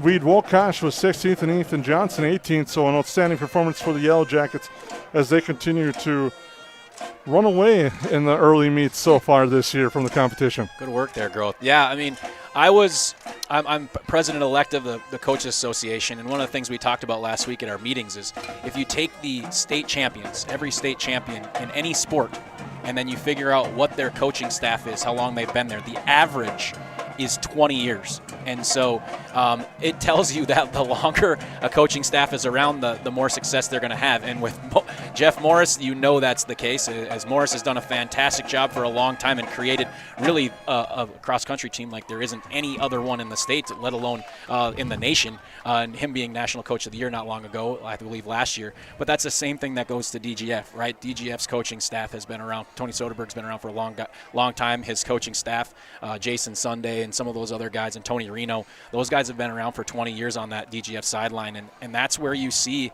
that just continuity and what they do so well, their footwork among their linemen and what they do they've decided here's how we're going to play football, and they've done a great job with it. So that longevity in coaching staff is huge. Hopefully, I really like what we've done with our coaching staff. Hopefully they're there for a long time as well, so we can see that sustained success. We'll take a look at some scores. First in the Mid-Northwest North, again, I just love these names of these district conferences. East Grand Forks leads Park Rapids at the end of the third, 24-10. Pelican Rapids up on Thief River Falls. That's a Section 8 3A score. I forgot that Thief is no longer a part of the Mid-Northwest North. Pelican Rapids leads that one 28-20. In 2A action, War Road all over Roseau, 21-8. So we look along the scoreboards. Breckenridge just up the road leads Frazee 14-12 late second.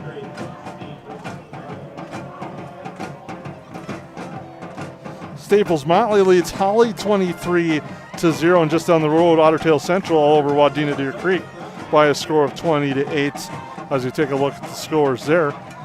Also like to give a shout out to our girls tennis team. They're on a good run of late. However, had a tough loss yesterday, but they're looking to bounce back. A couple of big home games coming up next week as they're having another strong season under head coach Jameson Miller and Dave Cressup.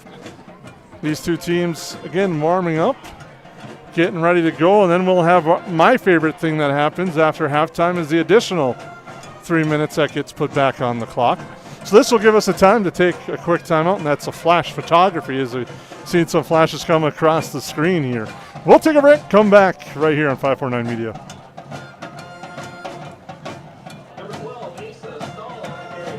Since 1980, more families have trusted Jack Chivers Realty than anyone else in the Lakes area. I'm Blake Olson, the owner of Jack Chivers Realty. Our dedicated agents have a deep understanding of the area. We live here, and our kids go to school here. Let us find the perfect home for you and your family, or lean on our knowledge and marketing to sell your home. Find out how Chivers delivers right here in Perham. Reach out today and start packing. JackChiversRealty.com. Hi, my name's Wally Anderson. I've been at Tuffy's for 3 years at the warehouse. I just recently bought a Panoptix. It's like an underwater camera. Saved my profit sharing checks for it, and I purchased it, and I can't really wait to use it this winter go ice fishing. KLM's got a better health insurance. Their profit sharing checks, it's a huge difference. It's bar none by far the best company to come work for. At Hilltop Lumber, we're not just about building materials. We're about building relationships. We're honored to be recognized for our excellence in our industry. But the greatest reward? It's the trust we built with our customers. It's not just about providing quality materials. It's about building strong relationships. We're proud to be a part of the communities we serve, working with you to bring your vision to life. Because at Hilltop Lumber, success is measured by the partnerships we create and the homes, businesses, and dreams we help build together. Hilltop Lumber, where we help plan, supply, and deliver dreams.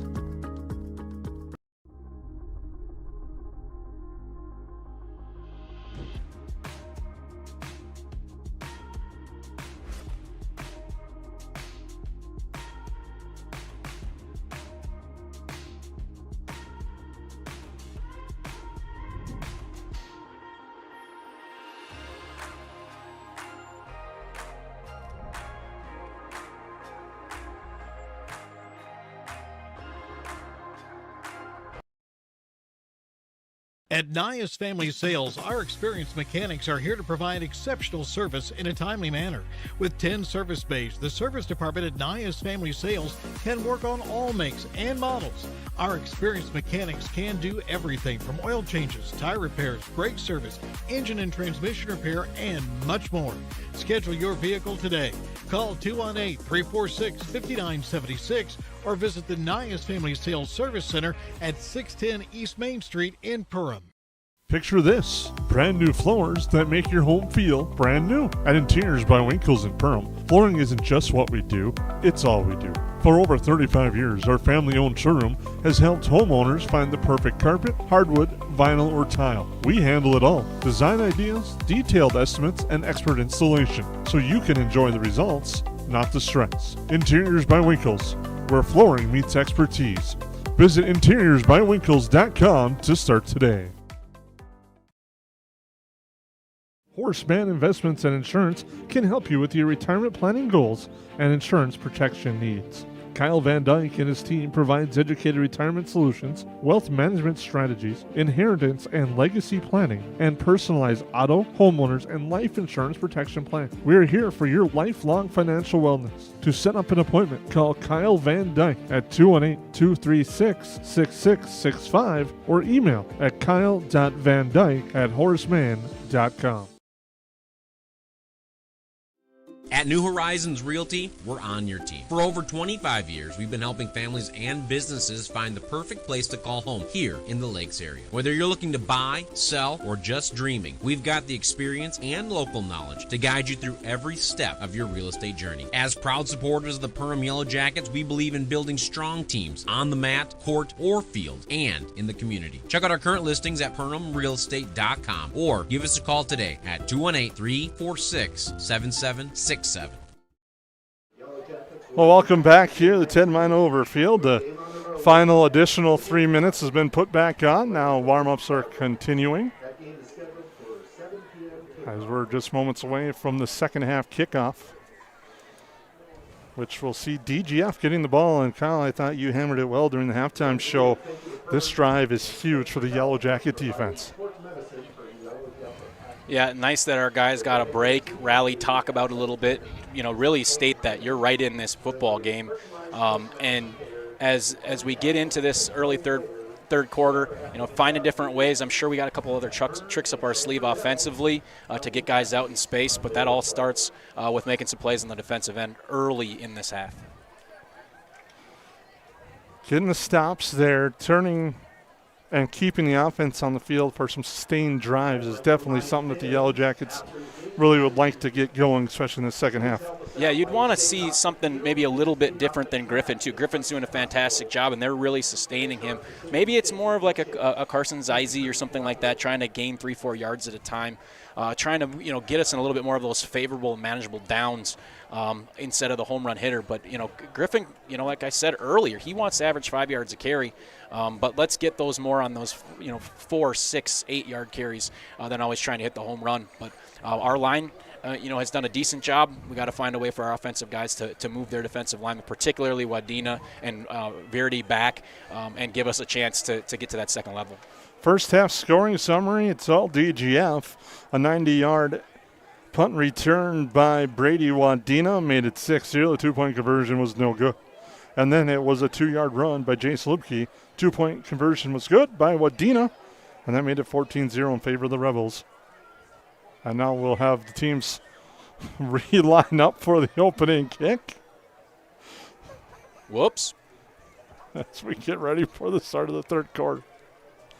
Make sure to stay tuned. Postgame show will wrap everything up here, get you set up for the week ahead as well, and then also get you a look at the scoreboard and our Steve Sanitation Player of the Game. It's all coming up in our KLN Family Brands postgame show right here on the 549 Media Network. Bloom will kick it away for the Yellow Jackets as we thank you for tuning in.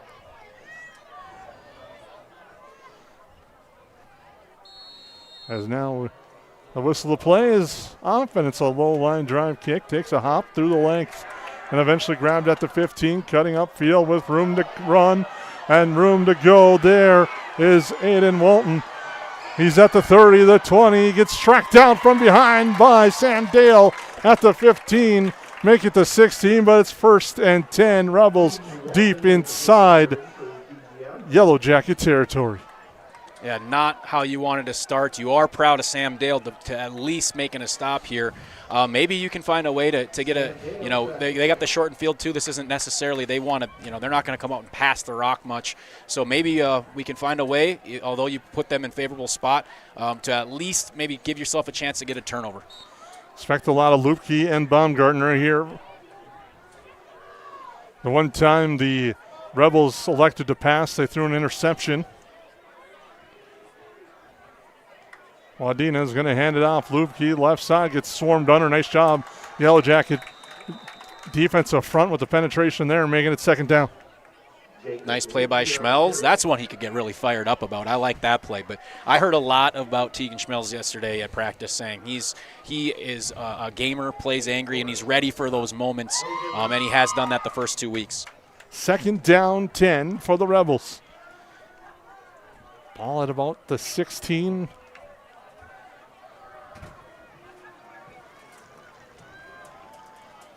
Wadena to the line. With 11:10 to go, 3rd quarter on your Hilltop Lumber scoreboard. Hands it off. Bouncing off and tackles Baumgartner to the corner. He has it, and he has a touchdown.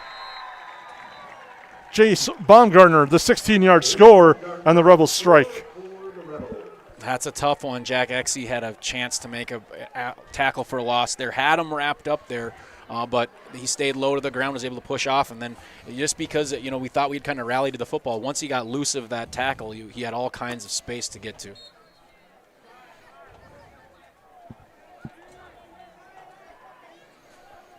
Now they will try a traditional extra point. It'll be Thoreen for the kick. Snap is low, spot's ugly. Wadena's going to go left and throw, and the pass is complete. 2-point conversion is good for the Rebels.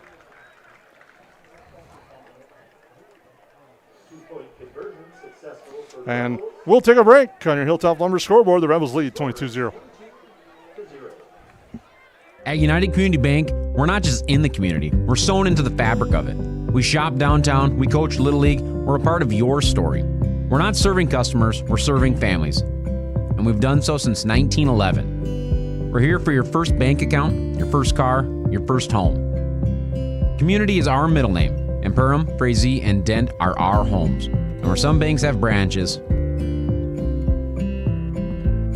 we have roots. United Community Bank, ucbankmn.com, member FDIC. Tough start to the second half for the Yellow Jackets. Rebels capitalize short field and strike, and they lead 22-0. Opportunity here for maybe an Isaiah Farrell or Gavin Griffin to try to make a quick play on special teams to get us back into this game. Don't be shocked if we've got something funky coming up here in regards to maybe a reverse or fake reverse, just to get ourselves maybe a chance to get that big play and spark our squad. Thoreen to kick. As the Rebels lead 22-0 on the Yellow Jackets. And that's Griffin on the return. Slips up across the 30 at the 35, maybe the 36. It's very humid night, and now Griffin limping. Hopefully he is okay. Yeah, he's looking to come off, I think, for a play or two. He's kind of decide what he's got, but you definitely could tell he tried cutting hard, and the grass kind of came up underneath him and just kind of slid. I don't know if it's an ankle or a knee. It looks like an ankle, but looks like he's maybe just walking it off. Opportunity for somebody else, though. Slick turf due to a lot of rain this morning as a strong storm moved through this morning. The Yellow Jackets will break the huddle.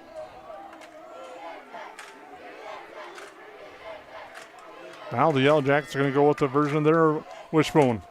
Datloff slips, gets the handoff out, but the Yellow Jackets lose a yard. Yeah, I think that has a lot to do with the second half, too. Maybe a little bit of the dew coming out, but definitely with that rain coming from last night. Actually, my daughter had talked about the cell that came through and the red cell that came through. But I wonder if she was actually learning today, or if Mr. Belka was just, had him on the radar on the big screen all day, and they were just watching the rain come through. But you can definitely tell they're slipping on any kind of cuts they're trying to make here in the middle of the field, at least. Heard some early reports of the students getting drenched as they were coming into classes today, is right at the time of the start of school this morning. 2nd down, 11. Detloff's going to roll right. Plants, fires. That's a tough pass. Icy, incomplete. That's when you kind of want your quarterback to ease up a little bit, as he threw a dart right at Zeise, and it's 3rd down. I wonder if it had a little bit to do with the pressure that he was getting towards his chest, just to kind of, he was more of like a jump throw. But yeah, that's one you got to have a little bit more touch on. But when you're throwing a couple of picks too, you want to make sure you get it to your target and not leave an opportunity for a linebacker to come up and make a play. Throwing a couple of picks, taking some big hits, also delivered some. But this DGF Rebel front has been outstanding. And the one thing is, for the most part, they've gotten home with 4 for much of the contest tonight. A couple times they brought the extra man. Now the Yellowjackets subbing late. All right, they'll have 5 receivers. Detloff in the gun. Looks left, pumps, fires, pass complete. Near side, jumping and trying to leap over the defender. That time is Dominic Reyes. And it'll be very close to a first down. It'll be 4th and very short for the Yellowjackets. He's another name that's popped up. He's had a couple of big catches in both games, and that they look like they spread everything out, knowing they were going to go right to him and give him the ball in space there. And the nice thing about that is he really moved forward. He was not hesitant. He's a guy who doesn't get on the field a ton.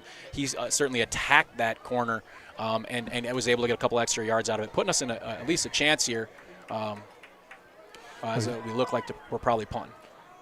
The Yellowjackets, a tight punt, and it's booted away. And that's a nice kick here along the near side. It's going to roll all the way down to about the 20-yard line. It'll be 1st and 10 on the kick there. And I like the way the Yellowjackets did that. They kind of realized that Wadino's back deep. He's had a game so far. Take your time getting your special teams unit out there. Get the quick kickoff. Yeah, Wadina's just such a good player. Unfortunately, we've learned that kind of the hard way, that we got to kick it away from him, as he's made a major impact on this game. 3rd quarter on your Hilltop Lumber scoreboard, 9:15 to go. The Rebels kind of looking to ice this one away with this drive here. And I know high school football comebacks can happen, but when you're facing the Rebels and when I say ice this drive away, they're going to try to score with probably 2 minutes to go in the 3rd quarter, and that's going to limit your possessions. So they go quick with a nice run to the far side. It's going to be 2nd and short. And that's the biggest thing with DGF. If they are playing their style of football, they are almost unbeatable because they are wearing on you. You know what they're trying to do. You know they're probably better at it than what they're trying to do, because you talked all week about getting them out of their comfort zone, and you weren't able to do it. Now you're midway through the 3rd, and that's where they just lean on you. And a lot of times you see a pop-off play here. So hopefully we can find a way to get a turnover, or at least maybe make them earn it. Hand off again, straight ahead, breaking through Lupke. Getting stood up, lifted up by Larson, and brought down, but it's a first down. Lupke with a nice run there straight ahead. And another first down. We'll keep the clock moving once the ref was already given the signal, no matter what, that the chains are moving down.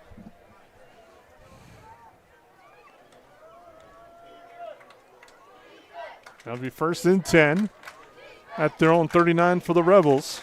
So we approach 8 minutes to go here in the 3rd quarter. Left side, Lupke off the edge, cuts back. There's a flag. It's going to come back. So he drives defenders forward to midfield. It's finally tackled at the 49 of the Yellowjackets, but it's going to come back on a hold.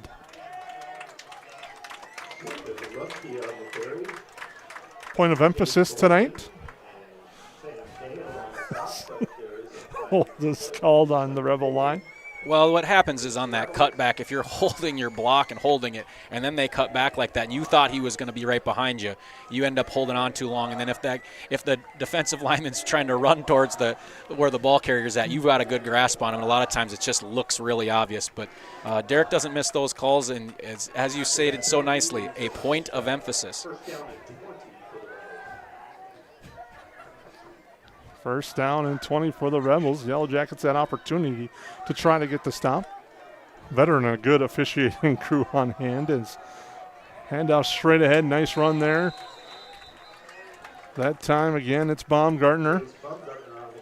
Makes it first and 20 to second and 8. That's what you can't have, right? You have the opportunity to have them in a bad spot and put them in like a 3rd and 18 where now they got to go down in their playbook and go with something they haven't done all night. And instead you put them in a nice 2nd and 9 where they feel, oh, we're only a couple yards out from our average.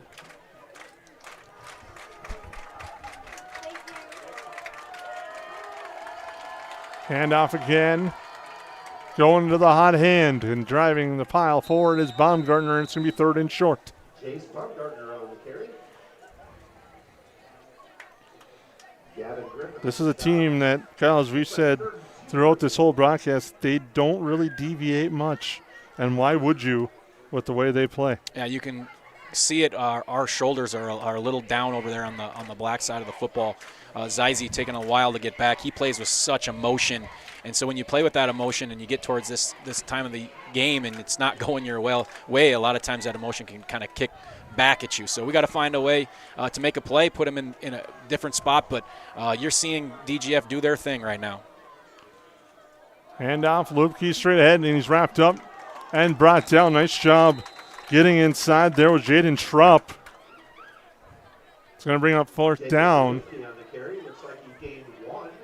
It'll be 4th and about 1. Oh, we're going to have our first official measurement of the season.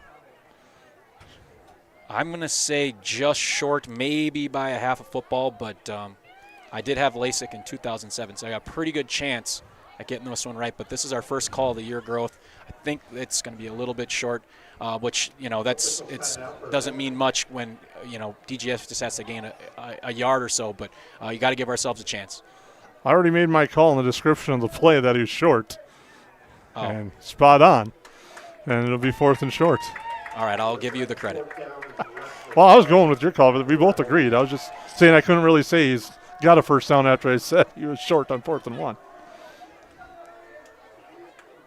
Good thing we don't have that Hawkeye vision up here. It seems so odd. It seems like it takes way longer than just bringing out the chains, and I kind of like that when that was excitement there. Plus, it gives us commentators time to talk about something, particularly ourselves most of the time. 4th and short. Wadena turns, hands it off straight ahead. First down, continuing to drive that pile. There is Lubke again. And you could see it in our screen. The offensive line, they don't give up on their blocks.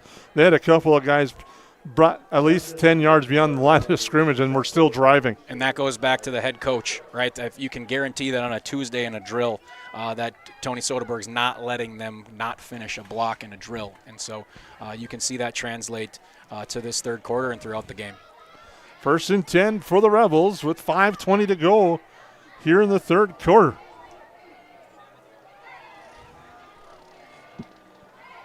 Lubke again, left side, flag on the play. It's coming back as he breaks free to the 30. Holding, DGF. That will back the Rebels up again.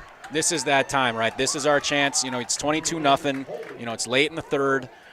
You're trying to find a way to scratch and claw to get yourself back in the game. It's going to be 2nd and 10 here. You have to find a way to make a couple plays here to put them in a spot where they've got to punt it or they got to put the ball in the air. They put the ball in the air one time and we came up with it. So I told you before in the beginning of the broadcast, they passed the ball 14 times in 2 games compared to Detloff, who's thrown it in the mid-30s. So this is our opportunity to take advantage of this. Hopefully the senior leadership here steps up and knows how big it is.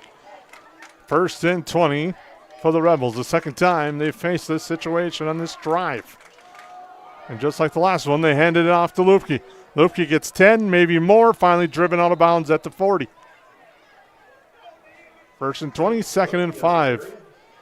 That Rebel front is just asserting their dominance right now here in the second half.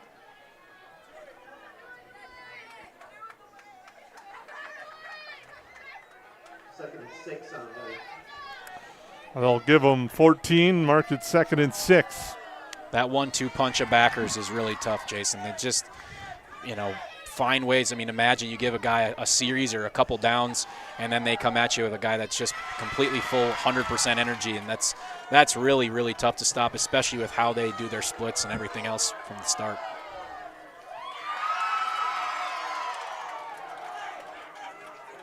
Off the left edge, a big run there before he's finally driven out of bounds is Jace Baumgartner.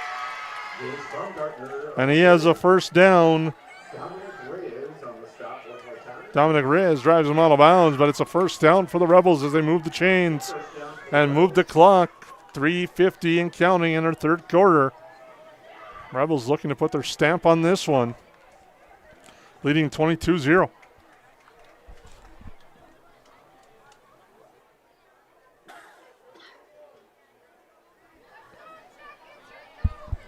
Back to the line is Wadena. Lupke cuts left, right, and then dropped before gets a yard. It'll be 2nd and 9.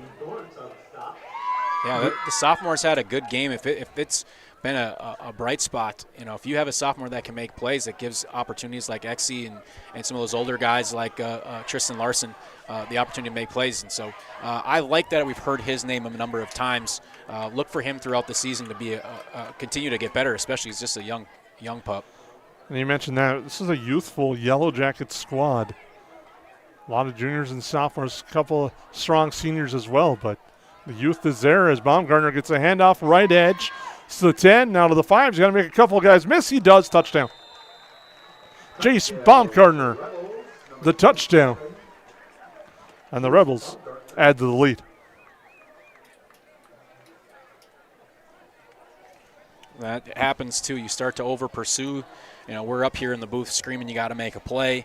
A lot of times that gets you out of your contain or get you out of the spots that you're supposed to do because you're just trying to make a play for your team and fire up your squad. And in that case, I think we kind of over pursued on the end, and then even Tristan Larson, he came flying in trying to make a play and actually ended up knocking out his own guy. 19-yard run for Baumgartner. Snap. The extra point is true. The Rebels lead 29-0. We'll take a quick timeout here on 549 Media Network.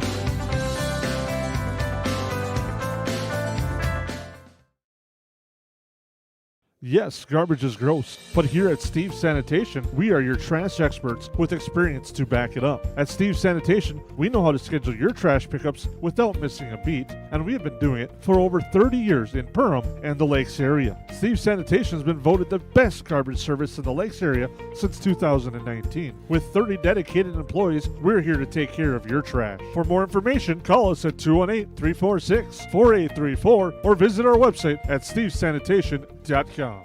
McCall Construction is the Lakes area full-service construction management company, offering a truly personalized experience. From dream homes to commercial spaces, McCall Construction focuses on putting you first with experienced value engineering that delivers on your vision and surpasses your expectations. Whether you already have a plan or you're just getting started, give them a call. McCall Construction will make the entire process so much easier. Call them at 218-346-7070 or check them out on Facebook. Welcome back to live action on the kick there. Going back is Griffin.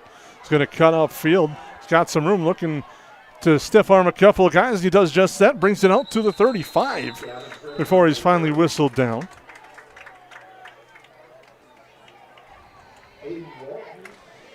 And make sure to stay tuned. The KLN Friendly Brands post-game show. It's all coming up here on your 549 Media Network as we're in the third quarter. The Yellow Jackets with the football trailing 29-0. And it's strange to say at 29-0 when you've had two long drives for DGF, one short one and then one that was an interception. Yeah, odd way to get to our score, but the score nonetheless. Going really wide here, Growth. You're with a couple of different guys in. You're seeing Reyes in. Zacharias has been kind of a non-factor offensively. Look for him to be part of it here this next couple drives. Quick pass to Isaiah Farrell, to the 45, and a nice first down pitch and catch. Yellow Jackets move the chains. The far side guy had the spot for sure. He was moving him right away. I like it. That's just a great spot. Get our skill guys out in space. In that case, Zacharias wasn't part of the play as a pass catcher, but certainly had a great block to kind of spring Farrell for the first down.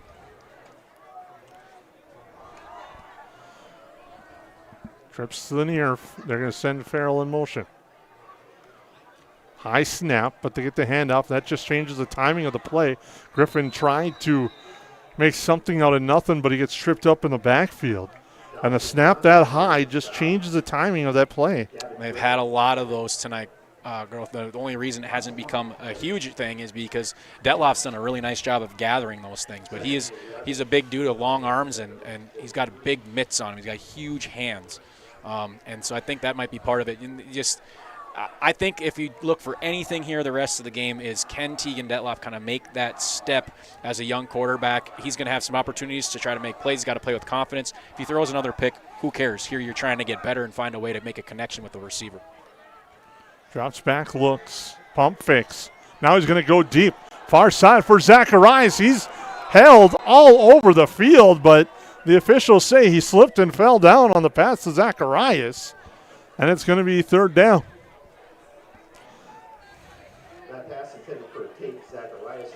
Good route there by Zacharias on the pump and go. There really wasn't an official anywhere near where that pass ended up. It's surprising here.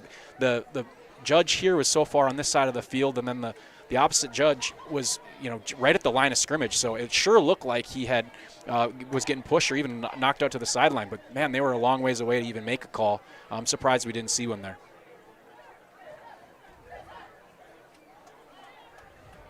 Once again, a fantastic veteran crew, many of them that I know. So if they do listen to the broadcast back, I don't want them, sending me a mean text. Two receivers right.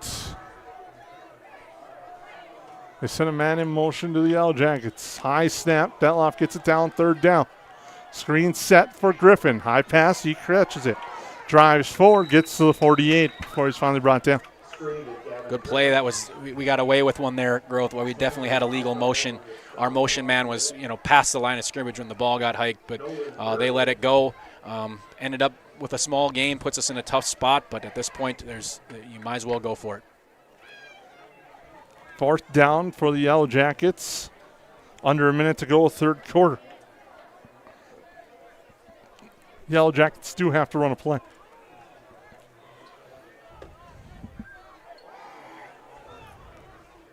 And they will elect to go with another tight punt formation.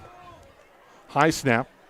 Punt is off. Another nice kick to the near side. It's away from Bloom. Takes a hop. And a Yellow Jacket bounce inside the 10. And that's where we'll stop down. That'll be 1st and 10 at their own 9 for the Rebels. I was wrong on that prediction, but, game like this, you're just trying to find those little spots of positivity, and sometimes when you kind of force the issue just to try to make a play, it can end up in more negative than good, especially on film. And so when you're asking players to kind of get out of what they're doing because we have to find a way to make a play, a lot of times it's better, if you're really, as a coaching staff, you're not thinking about tonight, right? You're thinking about the next 2-3 weeks. And so you want to find these little spots. In that case, really good punt, really good coverage, and to pin them back at the 9. We can take that as a win, and instead of trying to force something on 4th and 5, 4th and 6, now you feel like the special teams made a play. Quick update in the scoreboard in the mid-northwest north. Pillager all over Barnesville by a score of 27-0. The Yellow Jackets will see them soon. Actually, both teams this year, but next week the Yellow Jackets on the road. Staples Motley outside this time. Spinning and driving forward was Opsal, and there's a flag at the end of the play. I think we got a face mask here by the way that his head moved, but I am not sure.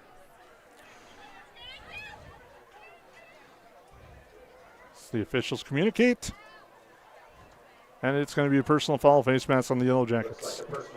Kyle Heverman all over that call.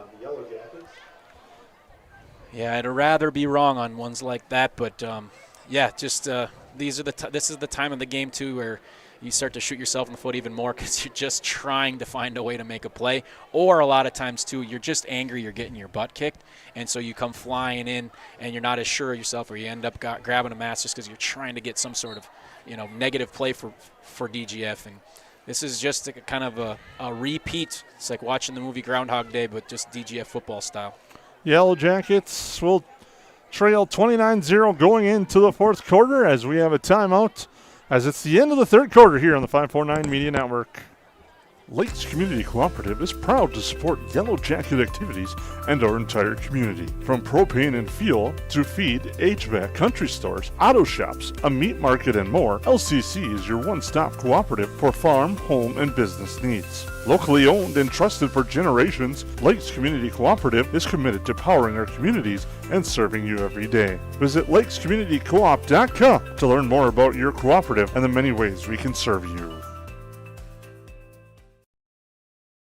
Central Market, the fresh place in Perham and Detroit Lakes, offering the freshest meat, produce, bakery, and deli products possible with great value for your money. A visit to Central Market is a journey into freshness. You'll always be able to find a wide variety of items that will result in the perfect meal for your family and friends. Begin with their meat department, and whether it's succulent fruit and vegetables, fresh baked specialties from their bakery, or the convenience of fresh deli selections, Central Market is the fresh place for your family. Go Yellow Jackets.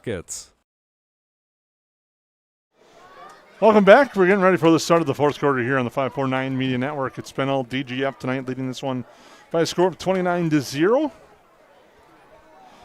Just a methodical game for the most part from the Rebels. Handoff again, straight ahead. Lubke cuts right side. He's got a couple guys to try to make, and he gets pile drive, a belly-to-back suplex by Larson on the tackle.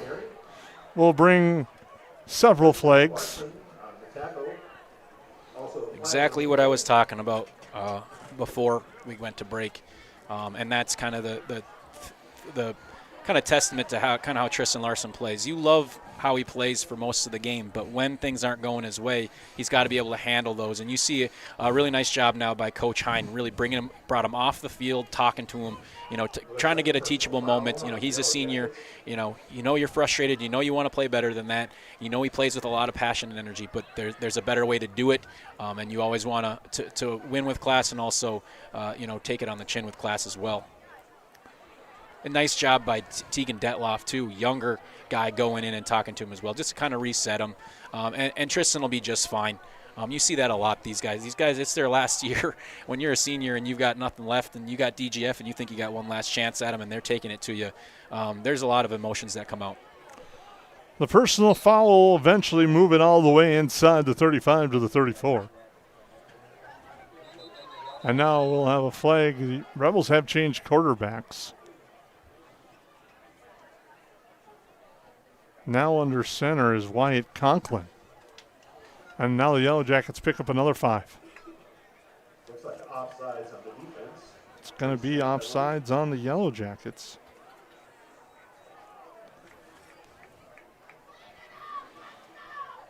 And one thing Jesse Hine and this Yellow Jacket coaching staff has done, last year in 2 games against DGF, they were lopsided scores, but tonight still has a different feel to it. This squad will not give up, and they will battle all the way through, as Schmel's on the tackle of Camden Lankenberg on that one. That'll be second down and about 4.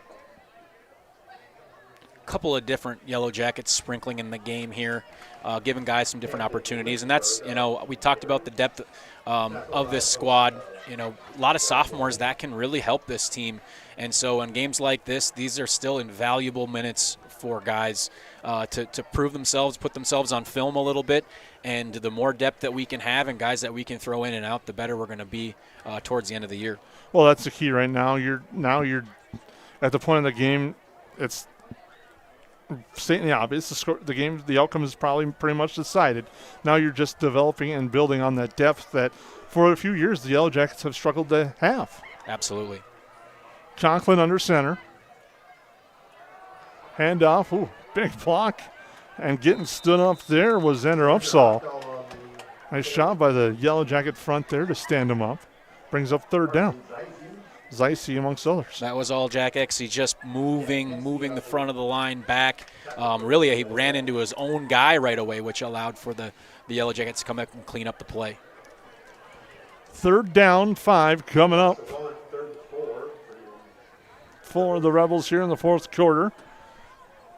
10:05 and counting to go. The Rebels milking that clock down and getting ready to head back to Dilworth-Glyndon-Felton with a 3-0 mark and their first win in the Mid-Northwest North.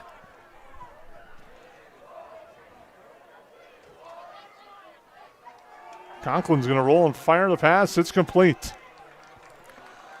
He hits Langenberg for the first down pass. And the Rebels move the chains. Nice play there by Conklin. Really looked comfortable out there for a backup quarterback.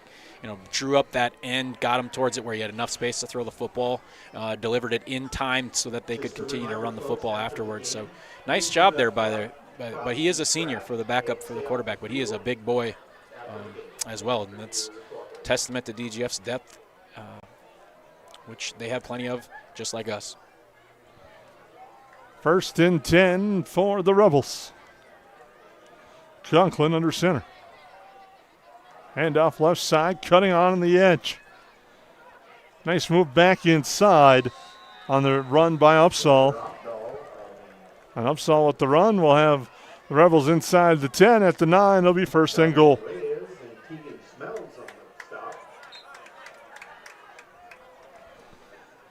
As the Rebels looking to add to this lead late in the fourth quarter with 8:50 to go.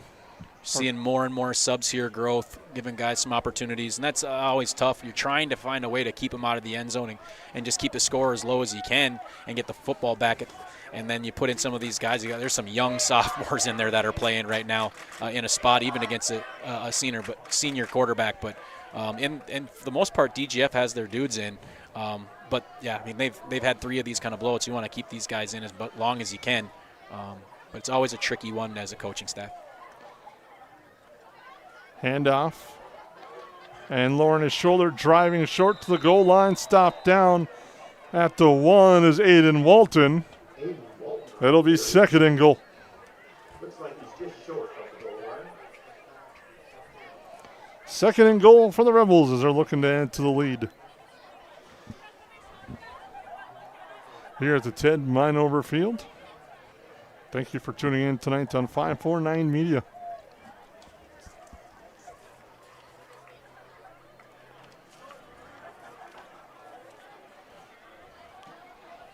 Conklin will take his time to the line as the clock approaches 7.5. Conklin waits for the arm of the back judge to go up. Hands it off straight ahead, Verdi. No signal yet. Rebels think he got in. He did. Touchdown, DGF. Touchdown, Rebels.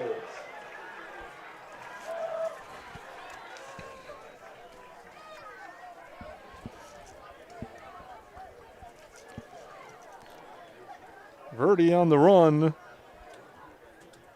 Just plows straight ahead for the 1-yard score. And a chance to add the lead. Thureen for the extra point.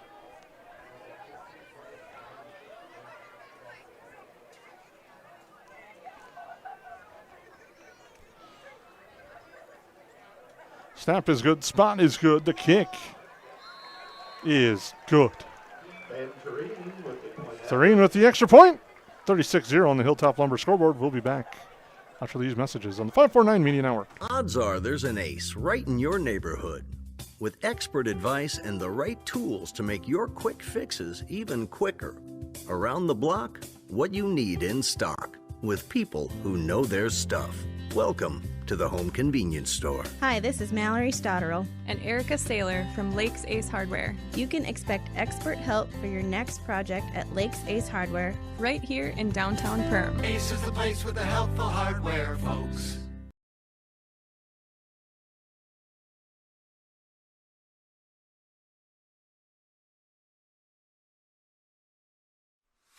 Hansen's Plumbing and Heating provides the highest quality products and services to ensure the comfort and safety of all their customers. It's what they do. Henry Hansen, later known as Hardware Hank, first opened the family hardware store in the early 1930s in Burgess, Minnesota. Today, they are proud to carry on his legacy of hard work and honesty through teamwork, fellowship, cutting-edge technology, and forward thinking. 218-346-2422 or make a visit in Perham, Burgess, or Detroit Lakes today. Hansen's Plumbing and Heating, proudly serving Minnesota families for over 80 years. Welcome back here to the Ted Mine Field. I'm Jason Grohl with Kyle Heberman. 36-0 the score in favor of the Rebels as they get ready to kick it off here in the fourth quarter. Thoreen to do the honors again. This time puts his full leg into it. And it goes over the head of Isaiah Farrell. He picks it up, though. Lets the blocker set, now cuts to the right side. And gets brought down there. A nice pursuit by the Rebels. Will be first and 10 at the 26, maybe the 27-yard line. Isaiah Farrell on the return. It's Farrell on that return. See if the Yellow Jackets make some changes as well, and it appears that they might.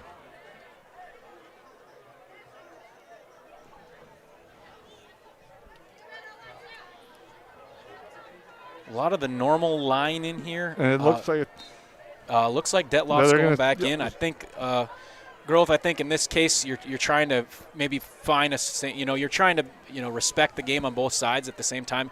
You're trying to find a way to get some positivity on the offensive end for the week. Maybe some of those plays that you were looking at. You see Soderberg's calling a timeout here to probably talk about it. At the same time, you probably have a couple plays that you haven't, tried, or maybe you've tried before and they failed. You're just looking for those little spots here of positivity, something to build on, or maybe something specific that you want to look at on film for Monday. Can't blame coaching at all, trying to find a way to make a play. And it doesn't get any easier for the Yellow Jackets next week when they turn around and take on Staples Motley on the road before coming home for the big homecoming contest against Barnesville. Yeah, it doesn't get any easier going forward. You make the change with the section realignment, but a lot of those teams that kind of shifted in have, maybe not necessarily been huge powers, but lately have been good. So we've put ourselves in a spot we've got a good quality team here. We might not look at tonight, but certainly if it's any more our style, DGF just does what they do so well. But we're going to have a lot of fun over these next couple of weeks. And anytime I'm with you up here in the booth, it's always fun. But I think it's going to be good on the football side as well. Handoff, Sizey cuts up right side through the line on the left with a nice cut forward. Knocked down inbounds. They'll keep the clock running. Sizey with a nice run there on the left. Uses a cut back to the right, then went forward.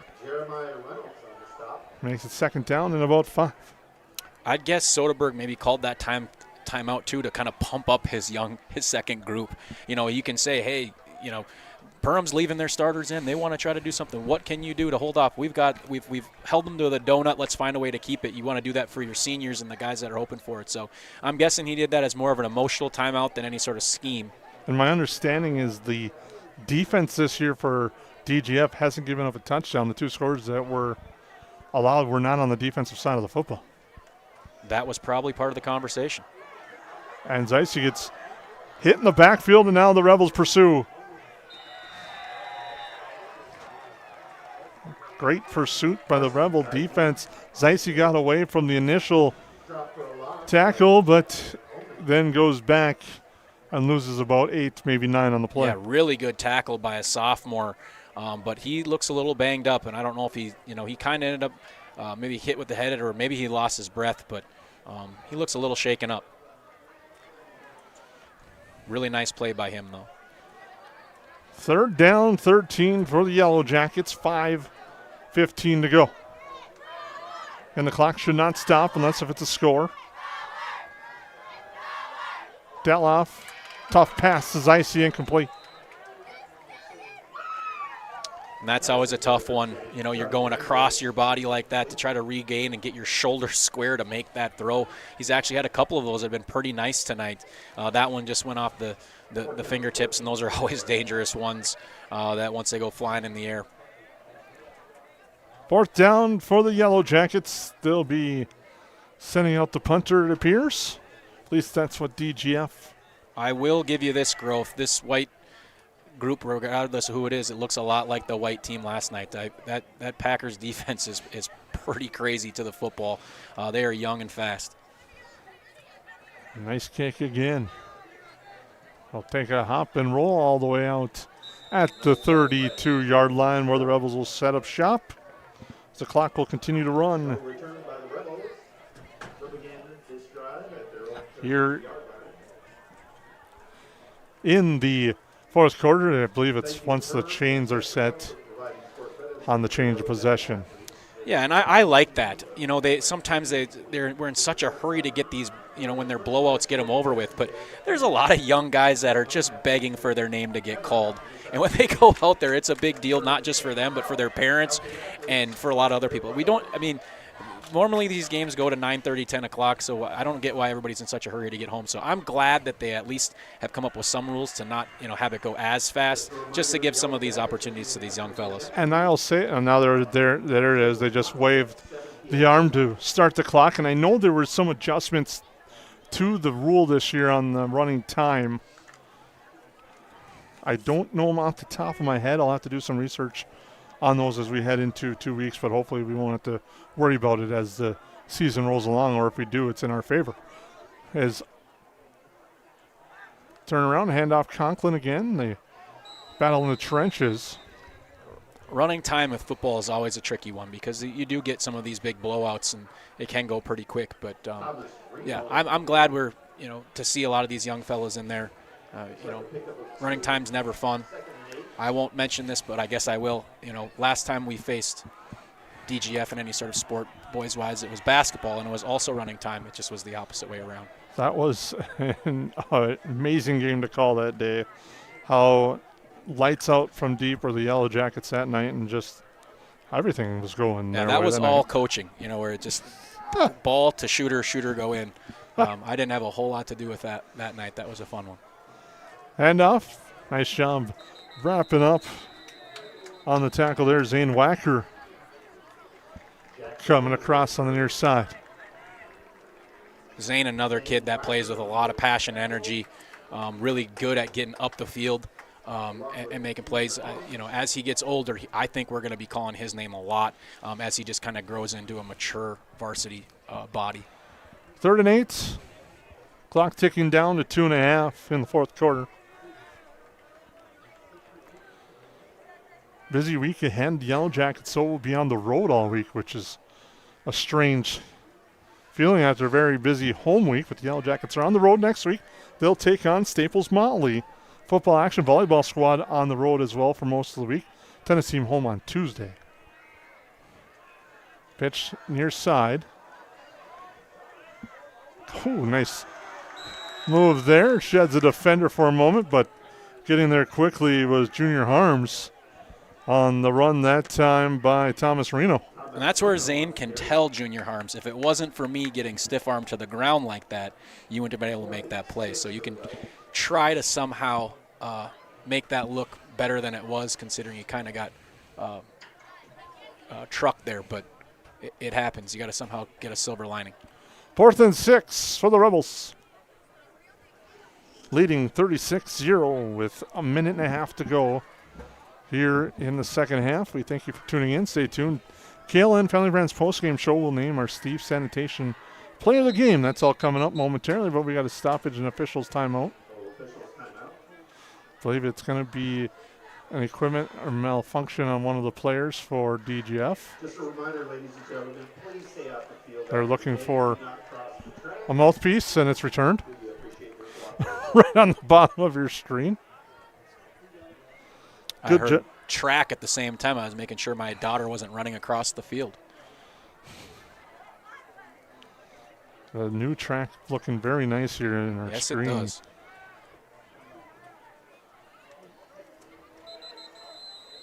Now we got a timeout, DGF. I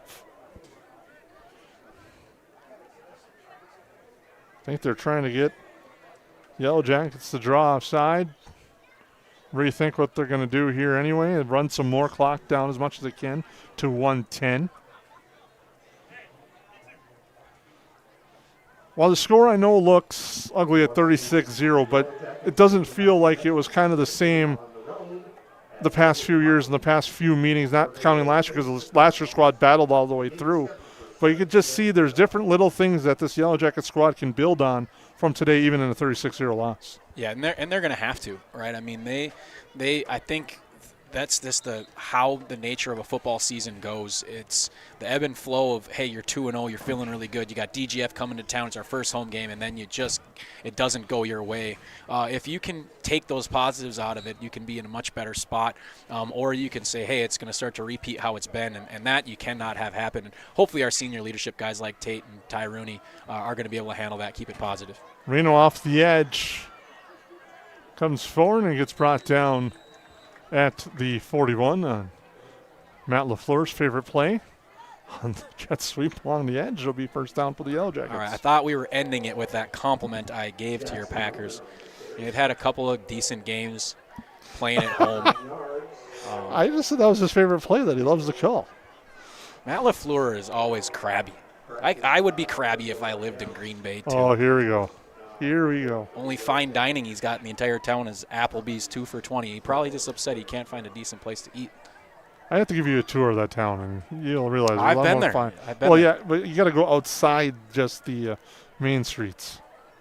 I went there for a playoff game where Michael Vick ran all over him in a playoff game, and I was wearing a Randy Moss jersey. They were not very friendly to me out there at Green Bay. Can imagine. And now straight ahead, Yellow Jackets have made quite different changes. And Brody Blooms actually played a little bit of linebacker tonight in critical minutes, and so he's another one of those sophomores that's getting run. I'm sure his brother's watching him, but he's a quality quarterback. If as I think they feel pretty comfortable. If anything were to happen to Detloff, we don't want anything like that to happen, but they feel pretty comfortable with their sophomore guy going in there. And he definitely, he's grown, bigger than he was last year at this time, and he'll only continue to get bigger as he looks more and more like his brother Alex. Barring any plays, this will be the final play of the game, and it's a handoff. Brody Wacker gets a carry for a yard, and that will do it. Your final score tonight, DGF with the 36-0 victory over the Perham Yellowjackets on your 549 Media Hilltop Lumber scoreboard. We thank you for tuning in. We'll take a break, come back. We have our KLM Family Brands postgame show coming up here in just a few minutes. They go where you go.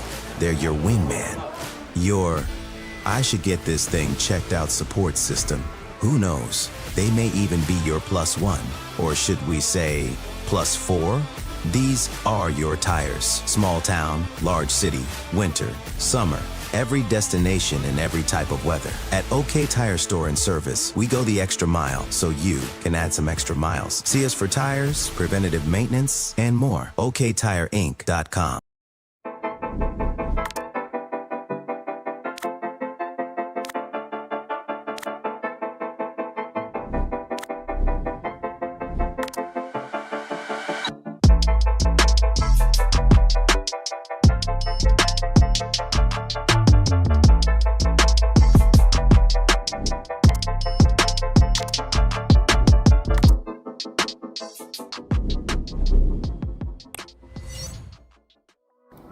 Perham Health is here to take care of you, to keep you crushing it. Broken bone? We'll fix it. New baby? We'll deliver. We've heard that. And yes, we can help. From life's big moments to the annoyingly sick ones, our providers have the expertise and compassion to handle it all. Perham Health, so you can keep on hitting it.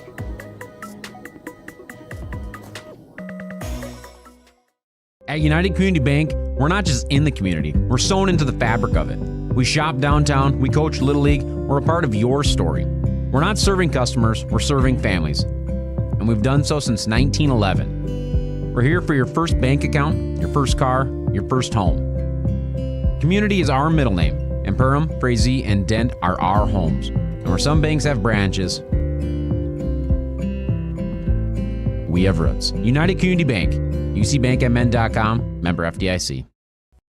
When it's something new every day, some different stuff to do. It's not the same monotonous thing over and over again. Everybody works together, everybody knows everybody, you know, we all get along just well. It's just a great company to work with.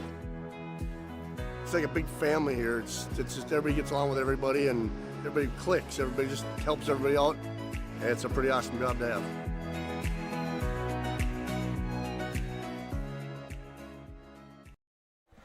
Welcome back. KLN Family Brands post-game show tonight. The DGF Rebels pick up a 36-0 victory over the Perham Yellowjackets. And Kyle, it was a different kind of game for DGF, but once again, it was the same remedy and recipe for success.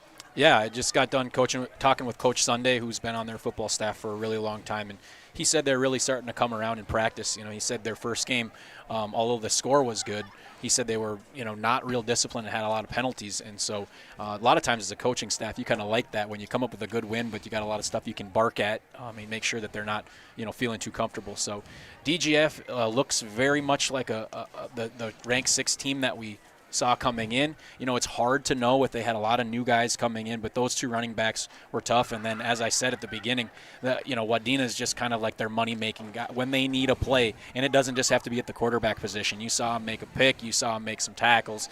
He really is different, and he kind of pops off the screen when you watch him play at the high school level. Well, and he kind of set the tone. He made the big play, special teams that got the ball rolling for the Rebels on the the punt return touchdown that led to the first score of the ball game. Was probably your play of the game for DGF to get that, but you don't get the win as a score of 36-0 without the combination in the backfield of what's going to be our Steve Sanitation's player of the games for DGF, Jacob Lipke and Jace Baumgartner, and they just follow their blocks, they know their assignments, and they fall forward every time, and they're getting 5 to 7 a carry.